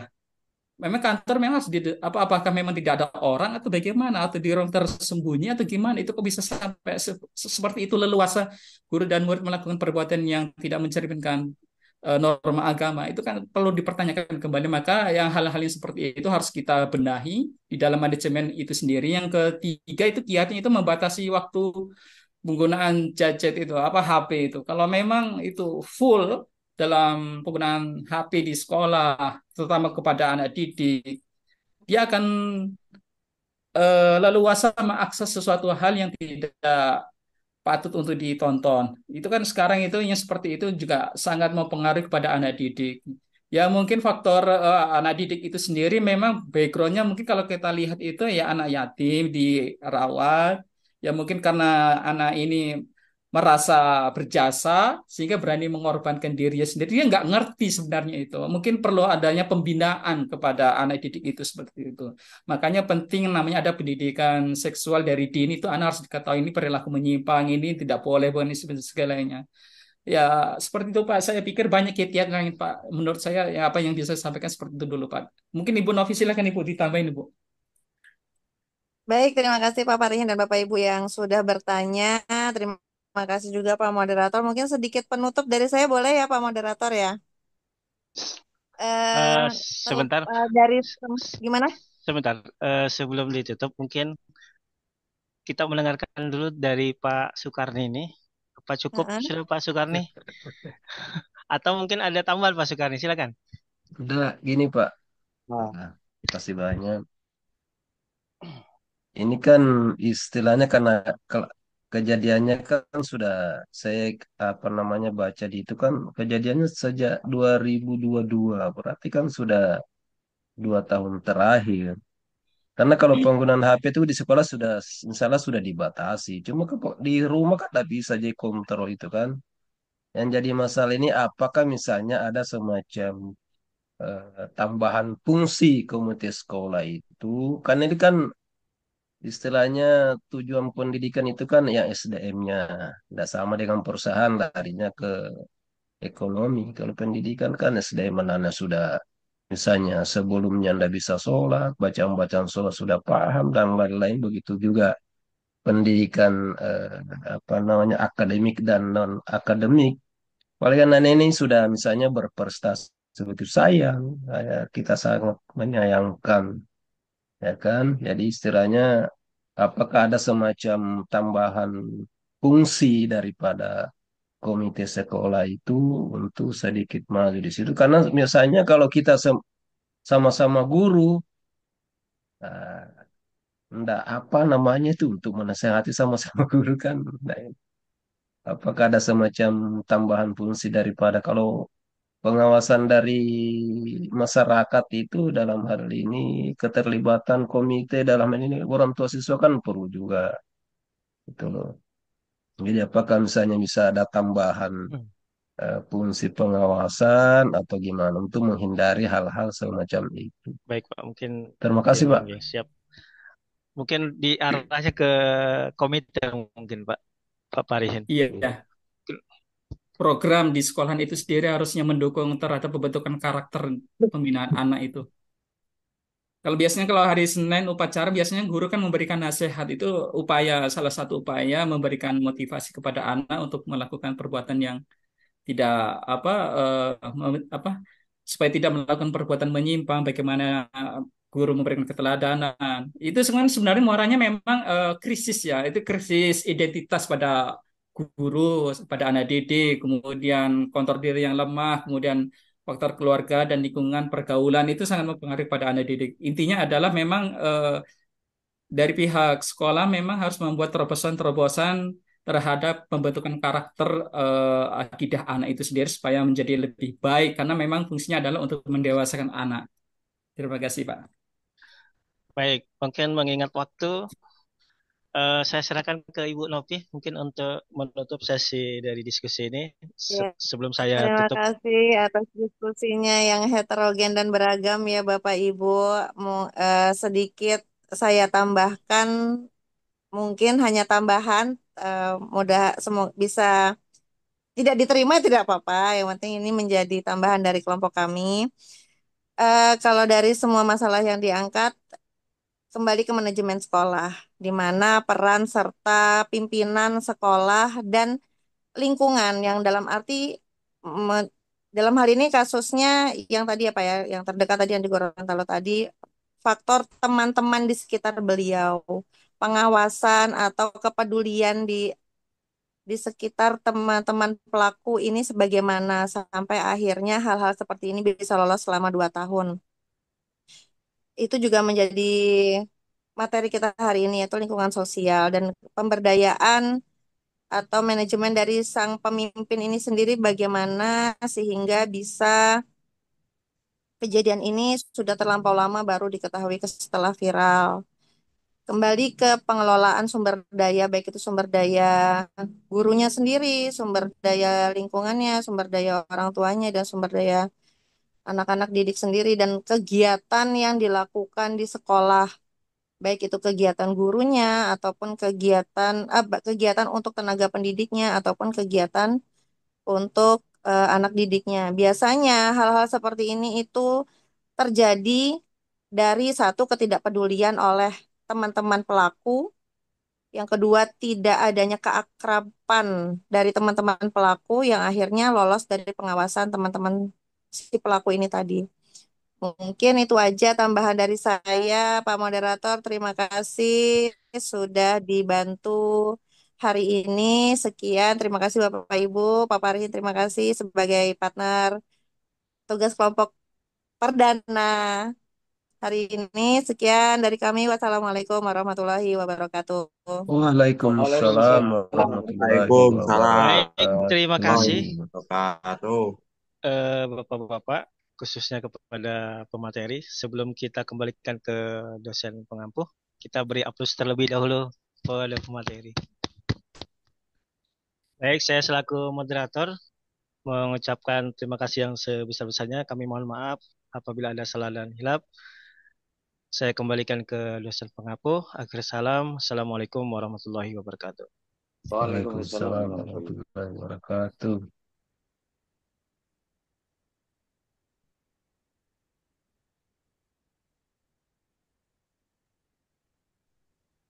Baik, terima kasih Bapak Ibu atas atensinya hari ini.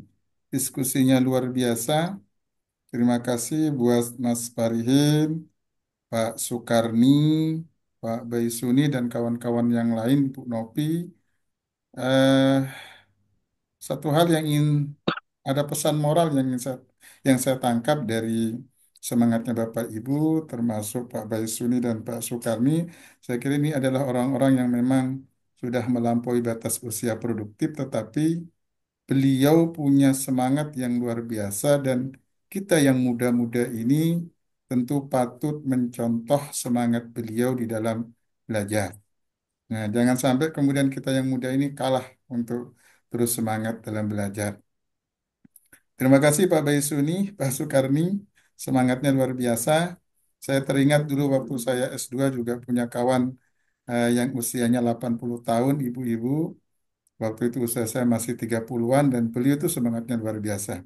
Baik Bapak Ibu, dari semua diskusi yang Bapak Ibu lakukan itu, eh, ada pesan moral yang ingin saya sampaikan begini. Sebelum saya memberikan penguatan, bahwa di pertanyaan-pertanyaan itu banyak kasus yang dimunculkan, termasuk yang terbaru adalah terkait dengan kasus asusila di Gorontalo. Kenapa itu kemudian bisa terjadi? Sesungguhnya karena kita lalai terkait dengan bagaimana menyikapi pendidikan itu sebagai sebuah sistem. Kalau kita berbicara pendidikan sebagai sebuah sistem sosial, maka tentu kita akan berbicara ada tiga segi pendidikan yang punya fungsi dan tanggung jawab besar terhadap keberlangsungan kualitas pendidikan yang ada di Indonesia. Yang pertama adalah pemerintah, yang kedua adalah sektor masyarakat, yang ketiga adalah sektor swasta, atau kalau saya lebih suka menggunakan istilah dunia usaha, dunia industri.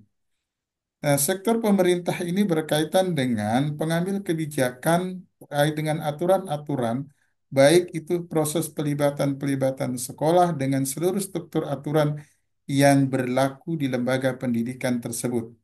Karena itu, sekolah harus berperan aktif di dalam proses pengawasan terhadap perilaku-perilaku menyimpang yang ada di lembaga pendidikannya.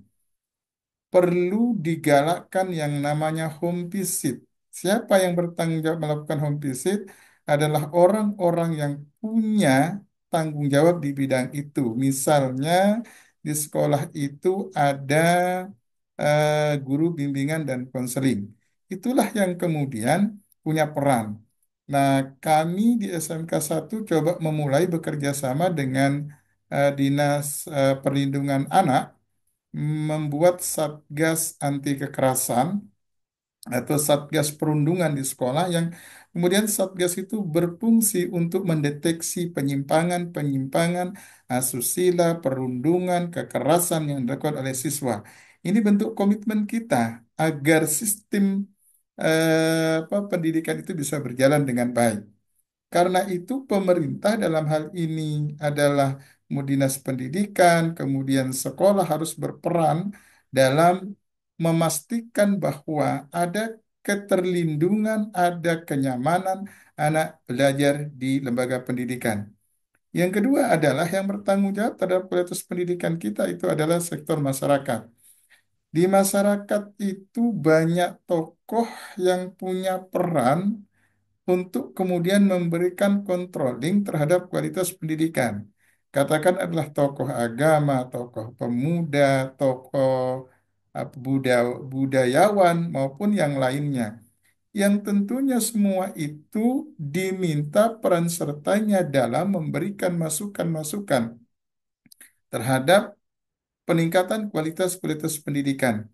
Kalau kita kaitkan dengan pembiayaan pendidikan sesungguhnya di sektor swasta itu juga kalau kita mau gali itu banyak pembiayaan-pembiayaan yang bisa kita gali. Misalnya di masyarakat itu banyak orang-orang yang kaya, misalnya katakanlah dalam satu daerah itu ada 10 orang kaya.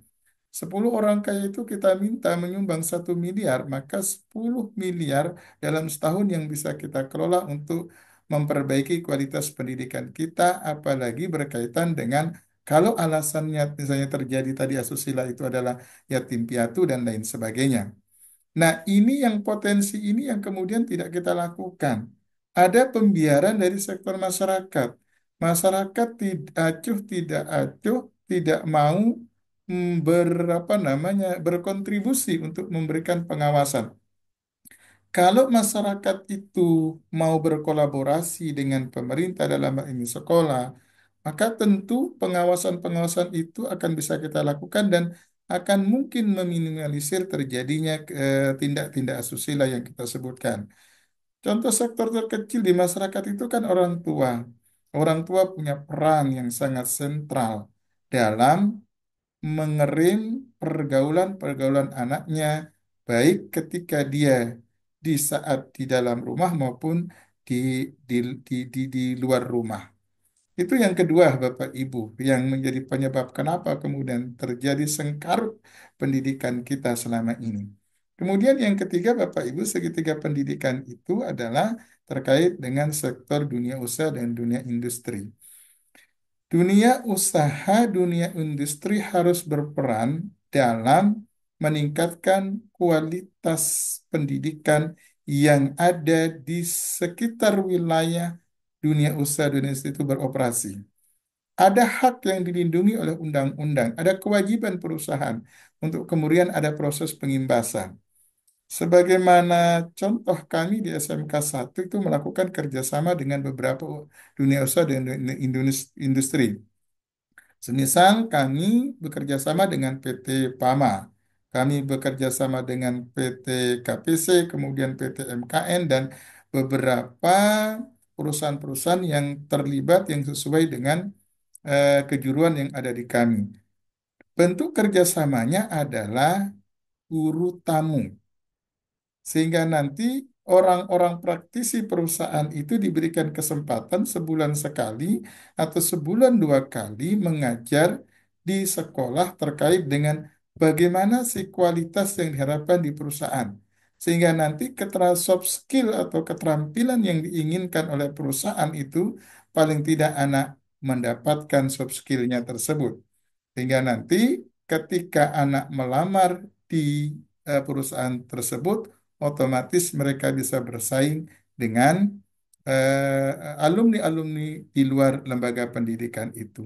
Maka kalau segitiga pendidikan ini bekerja sama, saya yakin dan percaya bahwa sengkarut pendidikan yang kita rasakan baik di tingkat pusat maupun tingkat daerah akan bisa kita minimalisir.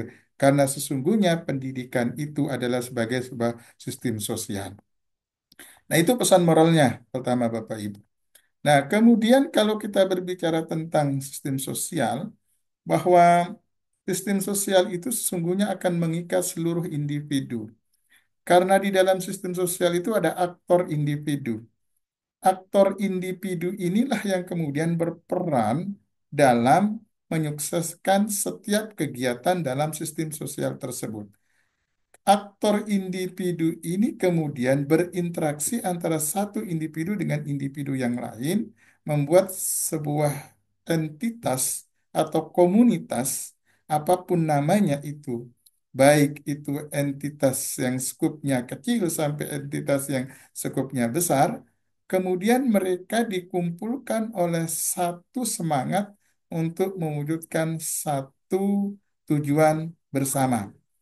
Maka ketika terjadi interaksi aktor individu itu akan melahirkan satu kebijakan, akan melahirkan satu komunitas yang nantinya komunitas-komunitas itu akan bisa mempengaruhi setiap komunitas-komunitas yang lain. Nah, di dalam sistem sosial itu menganut adanya asas kebersamaan. Tidak mungkin sistem sosial itu akan berjalan dengan baik kalau kemudian tidak ada azas kebersamaan. Karena azas kebersamaan ini harus dibangun dengan dasar satu tujuan, satu visi, satu misi.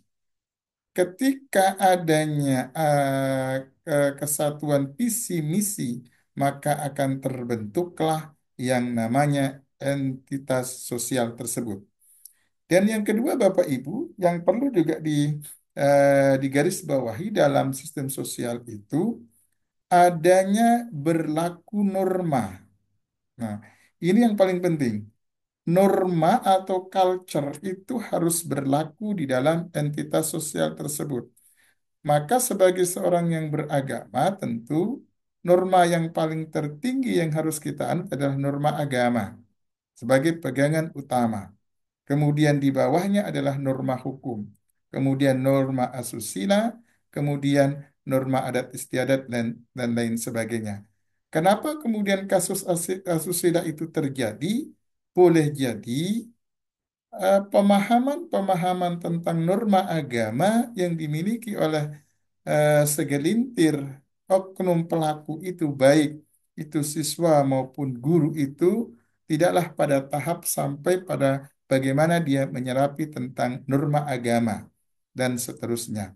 Maka norma agama ini, maka norma ini harus menjadi pegangan dalam entitas sosial tersebut.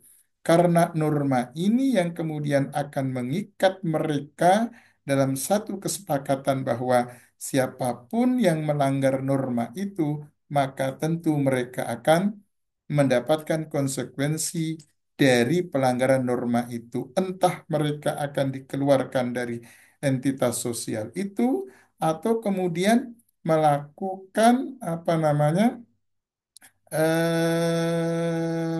pemberian hukum berdasarkan norma adat istiadat yang ada di organisasi sosial tersebut. Kita sebutlah dalam satu entitas sosial, misalnya suku Dayak, ada norma-norma yang kemudian mereka pegang teguh sampai saat ini, yang sifatnya norma itu tidak tertulis, tetapi terkadang bisa mengalahkan norma-norma di atasnya, misalnya norma hukum maupun norma-norma yang lain. Karena mereka memegang norma itu dengan penuh keyakinan bahwa norma itu sesungguhnya menjadi satu pengikat mereka untuk bersatu dalam entitas sosial tersebut. Itu Bapak Ibu. Kemudian di dalam entitas sosial itu juga perlu adanya korporasi, Bapak Ibu. Nah, korporasi ini dilakukan atas dasar kesamaan visi tadi.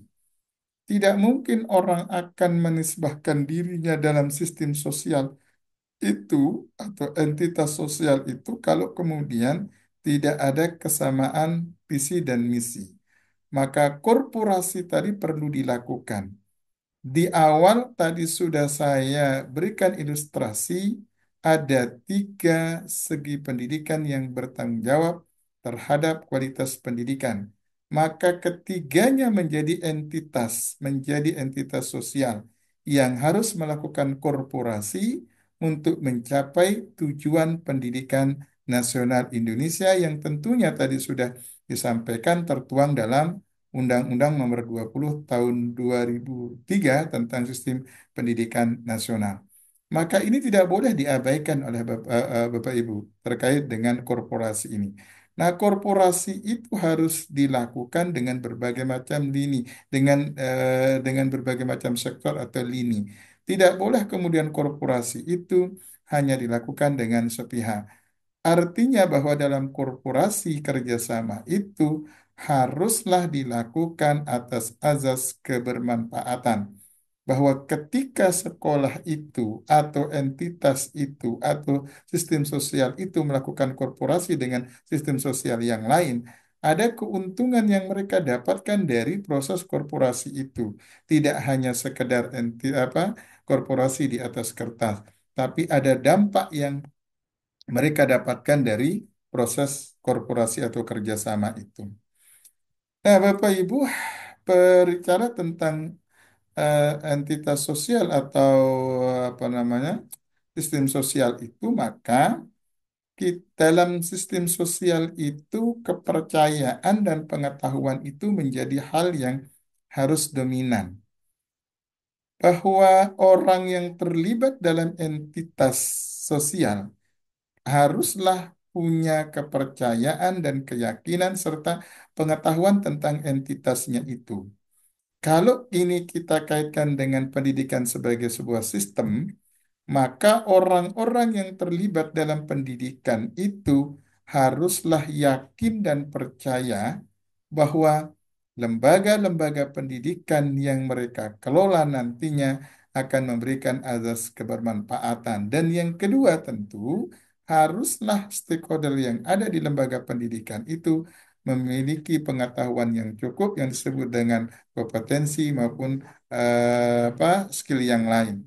Kalau kita berbicara tentang kompetensi guru, kan kita berbicara tentang empat hal. Kompetensi pedagogiknya, kompetensi sosialnya, kompetensi individualnya, kompetensi profesionalnya. Maka empat kompetensi ini haruslah dimiliki oleh seorang guru ketika dia masuk dalam entitas sosial pendidikan. Tidak mungkin guru akan mengajar kalau dia tidak kompeten. Dia akan ditertawakan oleh muridnya. Dia akan kesulitan beradaptasi dengan lingkungan pendidikannya. Maka unsur sistem sosial yang pertama adalah kepercayaan dan pengetahuan. Yang kedua, Bapak Ibu, bahwa di dalam sistem sosial itu perasaan itu juga harus teruslah ditumbuhkan. Perasaan itu kan berkaitan dengan penerimaan dan penolakan. Di pembahasan sebelumnya kan juga sudah kita bahas bahwa dalam entitas sosial pendidikan itu kadang ada orang yang merasa dia tidak diterima dalam komunitas pendidikan itu, dalam sistem sosial pendidikan itu. Sehingga guru yang merasa dia tidak diterima dalam entitas itu, dia akan coba menjauhkan dirinya dari komunitas itu. Maka terjadilah yang namanya blok tadi atau kubu-kubu tadi karena dia merasa tidak diterima dengan etos itu. Perasaan ini kan sensitif Bapak Ibu. Maka di dalam entitas atau sistem sosial pendidikan itu kita harus melakukan setiap pekerjaan itu dengan perasaan yang nyaman. Kalau di dalam kaitannya dengan agama, bekerjalah dengan sepenuh hati. Kalau bahasa tasawufnya adalah bekerja secara ikhlas. Karena itu, ketika kita bekerja dengan sepenuh hati, bekerja dengan ikhlas, ada tidaknya reward yang diberikan oleh lembaga pendidikan, maka kita akan tetap profesional di dalam bekerja. Yang ketiga, Bapak Ibu, unsur sistem sosial yang ketiga adalah tujuan.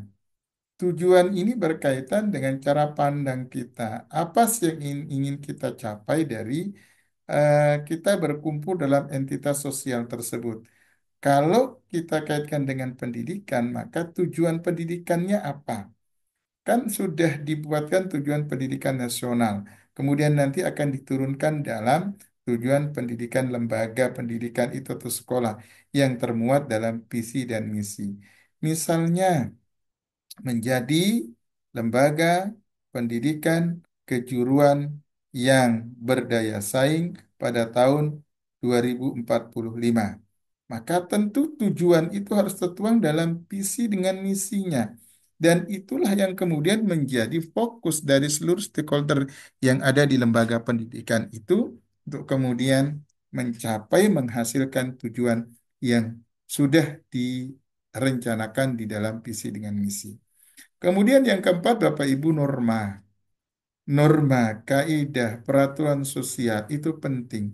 Maka lembaga pendidikan yang tidak punya norma, lembaga pendidikan yang tidak punya peraturan, tentu akan menjadi lembaga pendidikan bak laksananya rimba.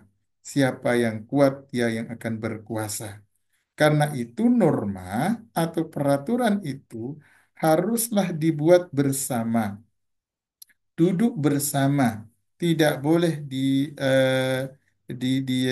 apa nah dibuat sepihak. Kalau di kurikulum Merdeka itu kan ada namanya keyakinan kelas, Bapak Ibu ya. Mungkin yang Bapak Ibu yang mengajar di sekolah ada keyakinan kelas. Keyakinan kelas itu berkaitan dengan komitmen bersama antara guru dengan siswa.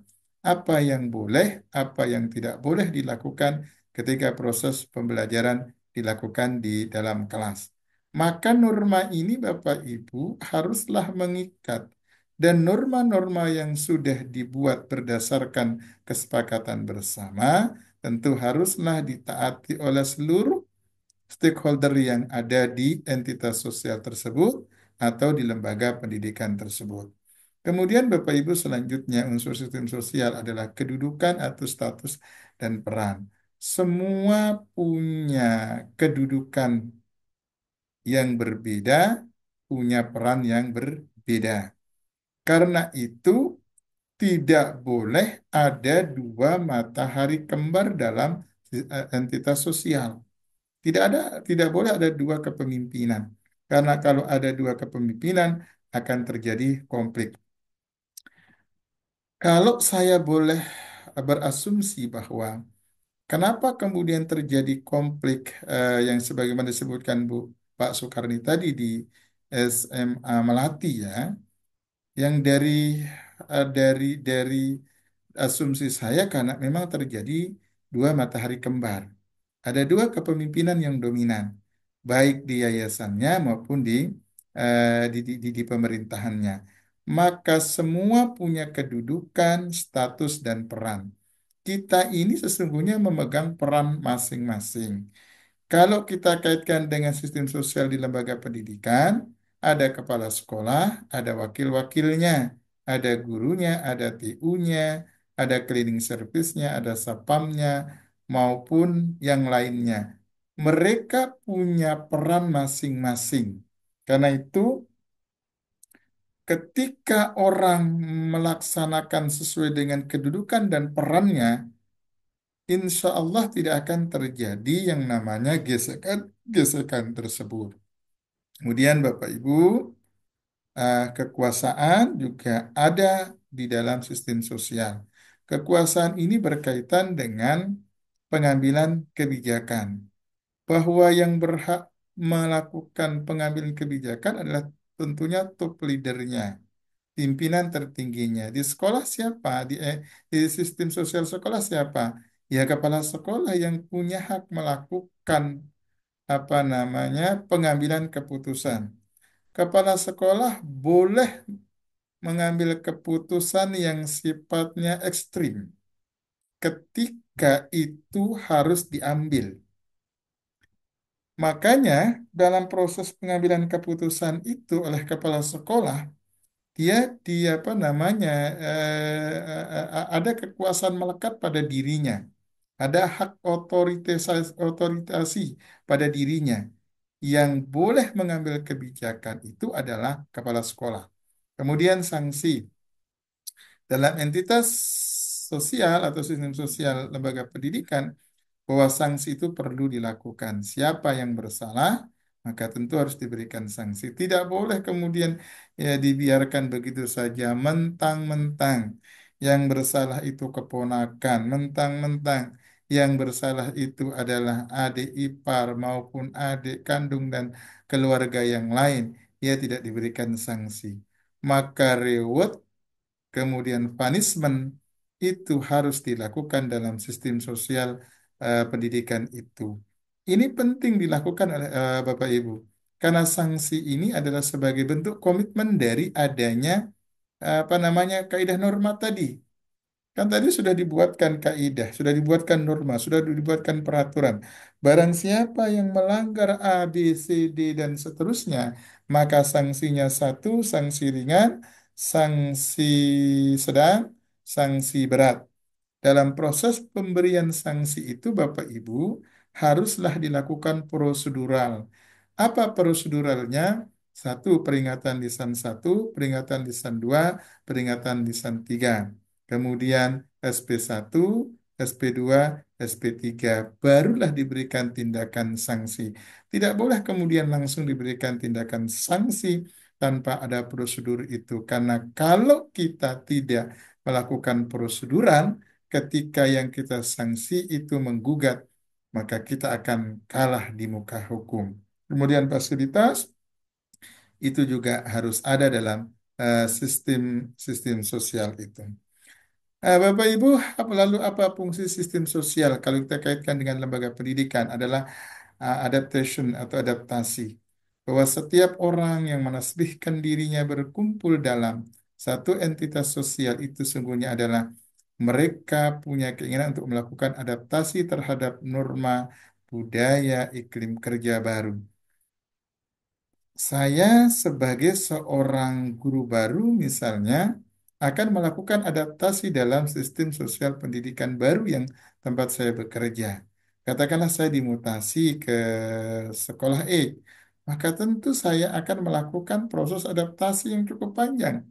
Ketika saya tidak mampu beradaptasi dengan entitas sosial tempat bekerja baru saya, ya tentu saya akan merasa terpinggirkan dan pada akhirnya saya akan menutup diri dan boleh jadi saya akan keluar dari entitas tersebut. Yang kedua adalah goal attainment atau pencapaian tujuan. Bahwa tujuan dari kita berkumpul dalam sistem sosial itu adalah bagaimana mengegulkan attainment-nya tadi, tujuan tadi. Tujuan tadi sudah disepakati dalam bentuk perencanaannya dalam visi dengan misi.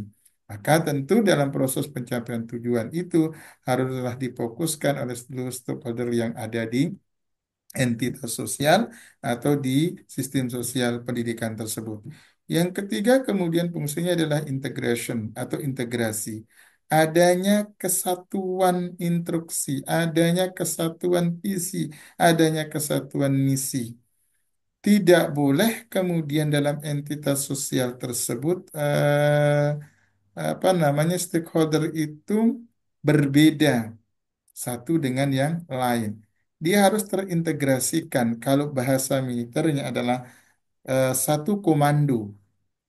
Satu komando, satu perintah. Tidak boleh ada dua perintah, tidak ada boleh tiga perintah. Kemudian yang keempat, latent maintenance atau pemeliharaan laten. Nah ini Bapak Ibu, fungsi sistem sosial kalau juga kita kaitkan dengan lembaga pendidikan. Lalu apa asumsi dasar tentang sistem sosial? Tadi sudah dibahas sedemikian rupa, sekomplit rupa. Saya ingin menambahkan beberapa saja.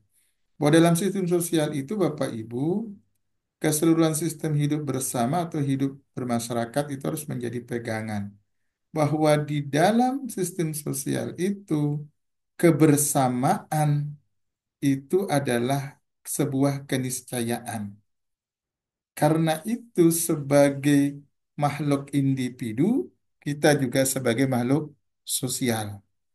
Kita tidak bisa hidup sendiri.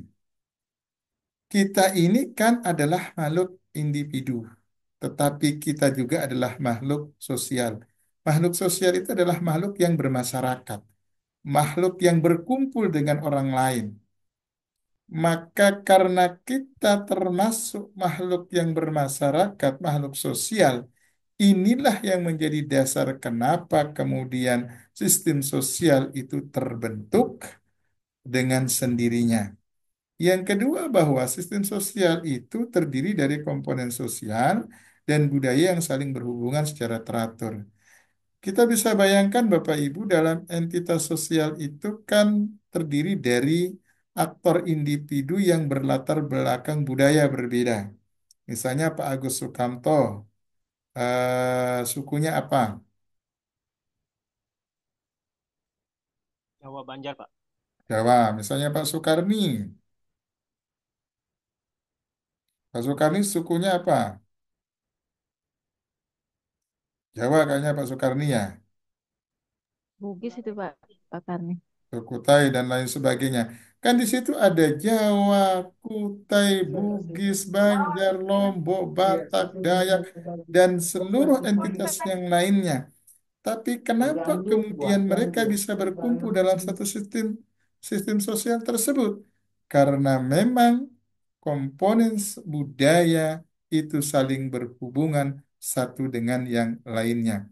Perbedaan latar belakang budaya, perbedaan latar belakang politik, ekonomi, sosial, agama tidak akan membatasi kita dalam berkumpul dalam entitas sosial. Kalau kita kaitkan dengan lembaga pendidikan, maka di situ berkumpul berbagai macam entitas kebudayaan, berkumpul latar belakang agama yang berbeda, berkumpul latar belakang ekonomi yang berbeda, berkumpul latar belakang politik yang berbeda. Kemudian Bapak Ibu, asumsi dasar tentang sistem sosial yang terbentuk itu adalah sistem sosial memiliki tujuan dan struktur. Ada tujuannya, ada strukturnya, ada organisasinya, ada nilai-nilai sosialnya, ada inspirasi hidupnya, serta cara pencapaiannya. Tadi sudah disinggung banyak oleh pemakalah tadi. Kemudian sistem sosial dapat terbentuk dengan sendirinya karena adanya penilaian umum yang telah menjadi kesepakatan di antara kelompok masyarakat. Kan tiba-tiba, kalau bahasa apa ya, ujuk-ujuk itu apa ya, Pak Kamto? Ujuk-ujuk tiba-tiba ya, tiba-tiba kok entitas itu kok ada gitu loh. Membentuk satu entitas, komunitas baru, ya karena tadi adanya persamaan persepsi tadi. Secara tidak mungkin, tidak mungkin. Misalnya ada komunitas nih, komunitas bersepeda. Tidak mungkin entitas bersepeda itu akan terbentuk dengan sendirinya kalau tidak adanya persamaan. Oh, ini sama hobinya nih.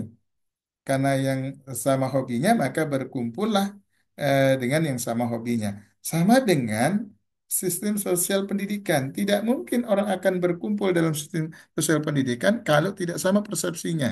Yang sama-sama menyukai pendidikan. Kalau orang yang suka politik, tidak akan mungkin dia akan terjun dalam entitas pendidikan. Yang orang yang suka bisnismen, tidak akan mungkin dia akan mau berkumpul dalam entitas sosial pendidikan itu.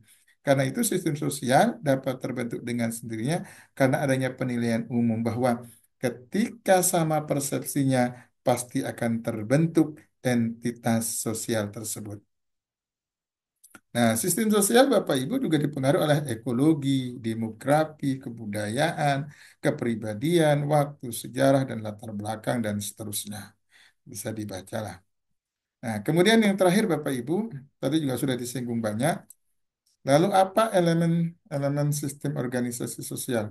Kalau kita ini kaitkan juga dengan pendidikan, yang pertama tentu dalam sistem organisasi sosial itu membutuhkan spesialisasi pekerjaan.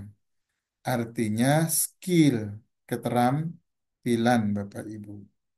Mengelola lembaga pendidikan tidaklah semudah membalikkan telapak tangan, tapi perlu upaya yang kuat untuk kemudian mewujudkan pendidikan yang berkualitas.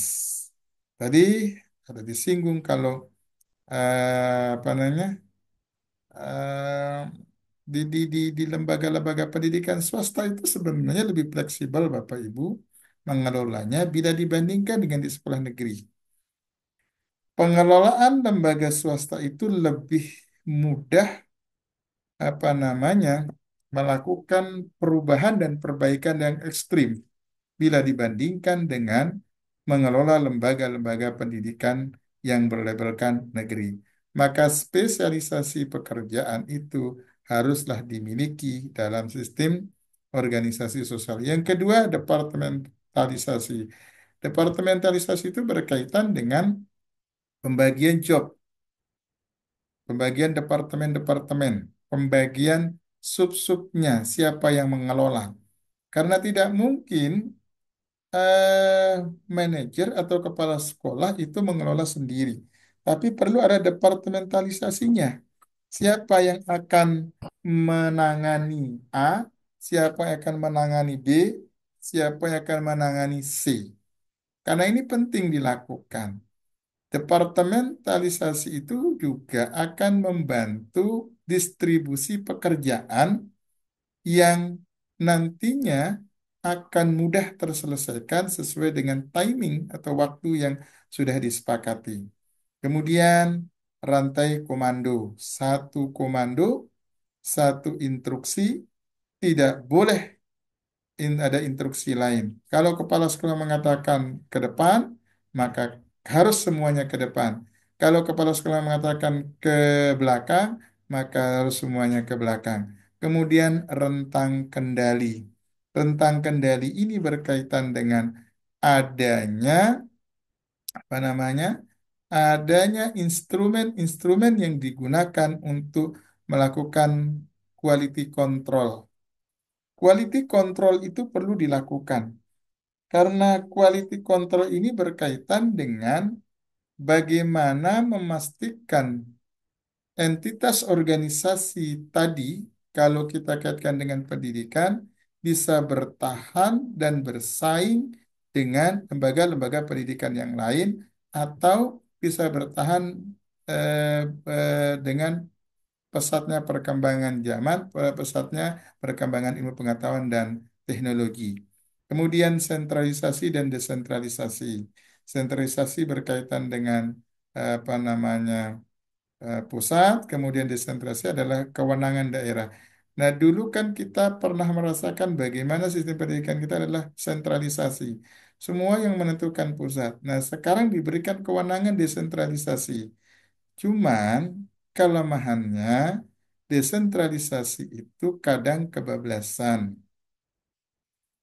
Daerah-daerah yang punya APBDP cukup banyak, terkadang tidak bisa mengontrol dirinya untuk melakukan penyeimbangan terhadap kesejahteraan maupun pengelolaan-pengelolaan lembaga pendidikan, sehingga nanti daerah-daerah yang punya APBD kecil akan terjadi kesenjangan. Sebagai contoh, saya sampaikan di Kutim itu untuk APBD-nya di 2025 itu sekitar 11 triliun kalau saya tidak salah, dan di Kutim itu termasuk daerah yang paling besar insentifnya untuk guru-guru di Kalimantan Timur. Itu sekitar kalau golongan tiga itu sekitar 8 sampai 9 juta, golongan 4 itu sampai nyentuh 15 juta. Nah, ini akan terjadi kesenjangan sosial dengan daerah-daerah lainnya. Kemudian formalisasi. Formalisasi itu berkaitan dengan pelembagaan. Bahwa pelembagaan ini penting dilakukan. Pelembagaan ini berkaitan dengan adanya proses pengakuan. Nah, pelembagaan ini juga haruslah dilakukan sebaik mungkin. Formalisasi ini juga berkaitan dengan proses pengakuan kualitas. Kalau kita kaitkan dengan lembaga pendidikan terkait dengan formalisasi, pengakuan kualitas itu bisa dilakukan dengan dua cara. Satu, melakukan akreditasi internal. Dua, melakukan akreditasi eksternal. Kontrol quality internalnya itu bisa dilakukan oleh lembaga pendidikan itu sendiri dengan melibatkan pakar-pakar yang ada di lembaga pendidikan. Kemudian formalisasi pengakuan-pengakuan yang di luar itu bisa melibatkan pihak ketiga. Misalnya BAN SM, Badan Akreditasi Nasional Sekolah atau Madrasah. Atau yang kedua, melibatkan seperti yang kami lakukan di SMK itu, melibatkan dunia usaha, dunia industri sebagai kontrol quality manajemennya. Bagaimana memastikan bahwa setiap jurusan-jurusan itu ketika melakukan proses pembelajaran memang sesuai dengan harapan atau sesuai dengan SOP yang ada di perusahaan-perusahaan sehingga nanti lulusan-lulusan itu akan bisa diterima di perusahaan-perusahaan yang bekerja sama dengan kita. Nah, ini Bapak Ibu elemen-elemen sistem organisasi yang bisa saya tambahkan dari paparan-paparan yang sudah disampaikan oleh Bapak Ibu ya, sebagai pemakalah sebelumnya. Demikian Bapak Ibu yang bisa saya sampaikan. Mudah-mudahan ada manfaatnya. Terima kasih atas atensi Bapak Ibu semuanya. Kita lanjut minggu depan kelompok 2 ya. Kelompok 2 Pak Agus ya? Iya, Pak. Ya, kelompok 2 Pak Agus. Iya, Betul? Nah, saya betul minta betul Pak, betul. nanti yang jadi moderator ketika kelompok 2 maju adalah kelompok 1. Jadi sweet tukaran. Jadi kalau kelompok 1 maju, kelompok 2 yang menjadi moderator. Kalau kelompok 3 yang maju, berarti kelompok 4 yang menjadi moderator, dan seterusnya. Itu Bapak Ibu ya. Cukup Bapak Ibu?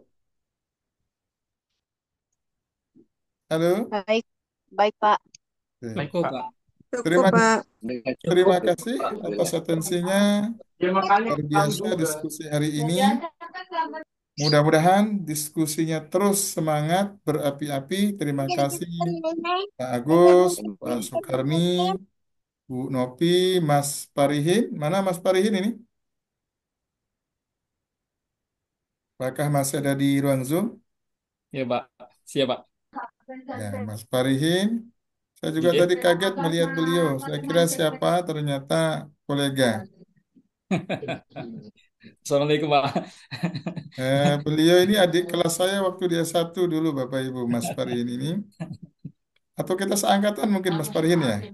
Adik Kakak kelas ya? tingkat. Adik kelas ya? Iya, saya adik kelas Bapak. Ya. Terima kasih semuanya. Nah, demikian yang bisa saya sampaikan. Saya akhiri. Wallahul muwaffiq wal hadi ila sabilir rasyad. Assalamualaikum warahmatullahi wabarakatuh. Waalaikumsalam. Waalaikumsalam warahmatullahi Wabarakatuh. wabarakatuh.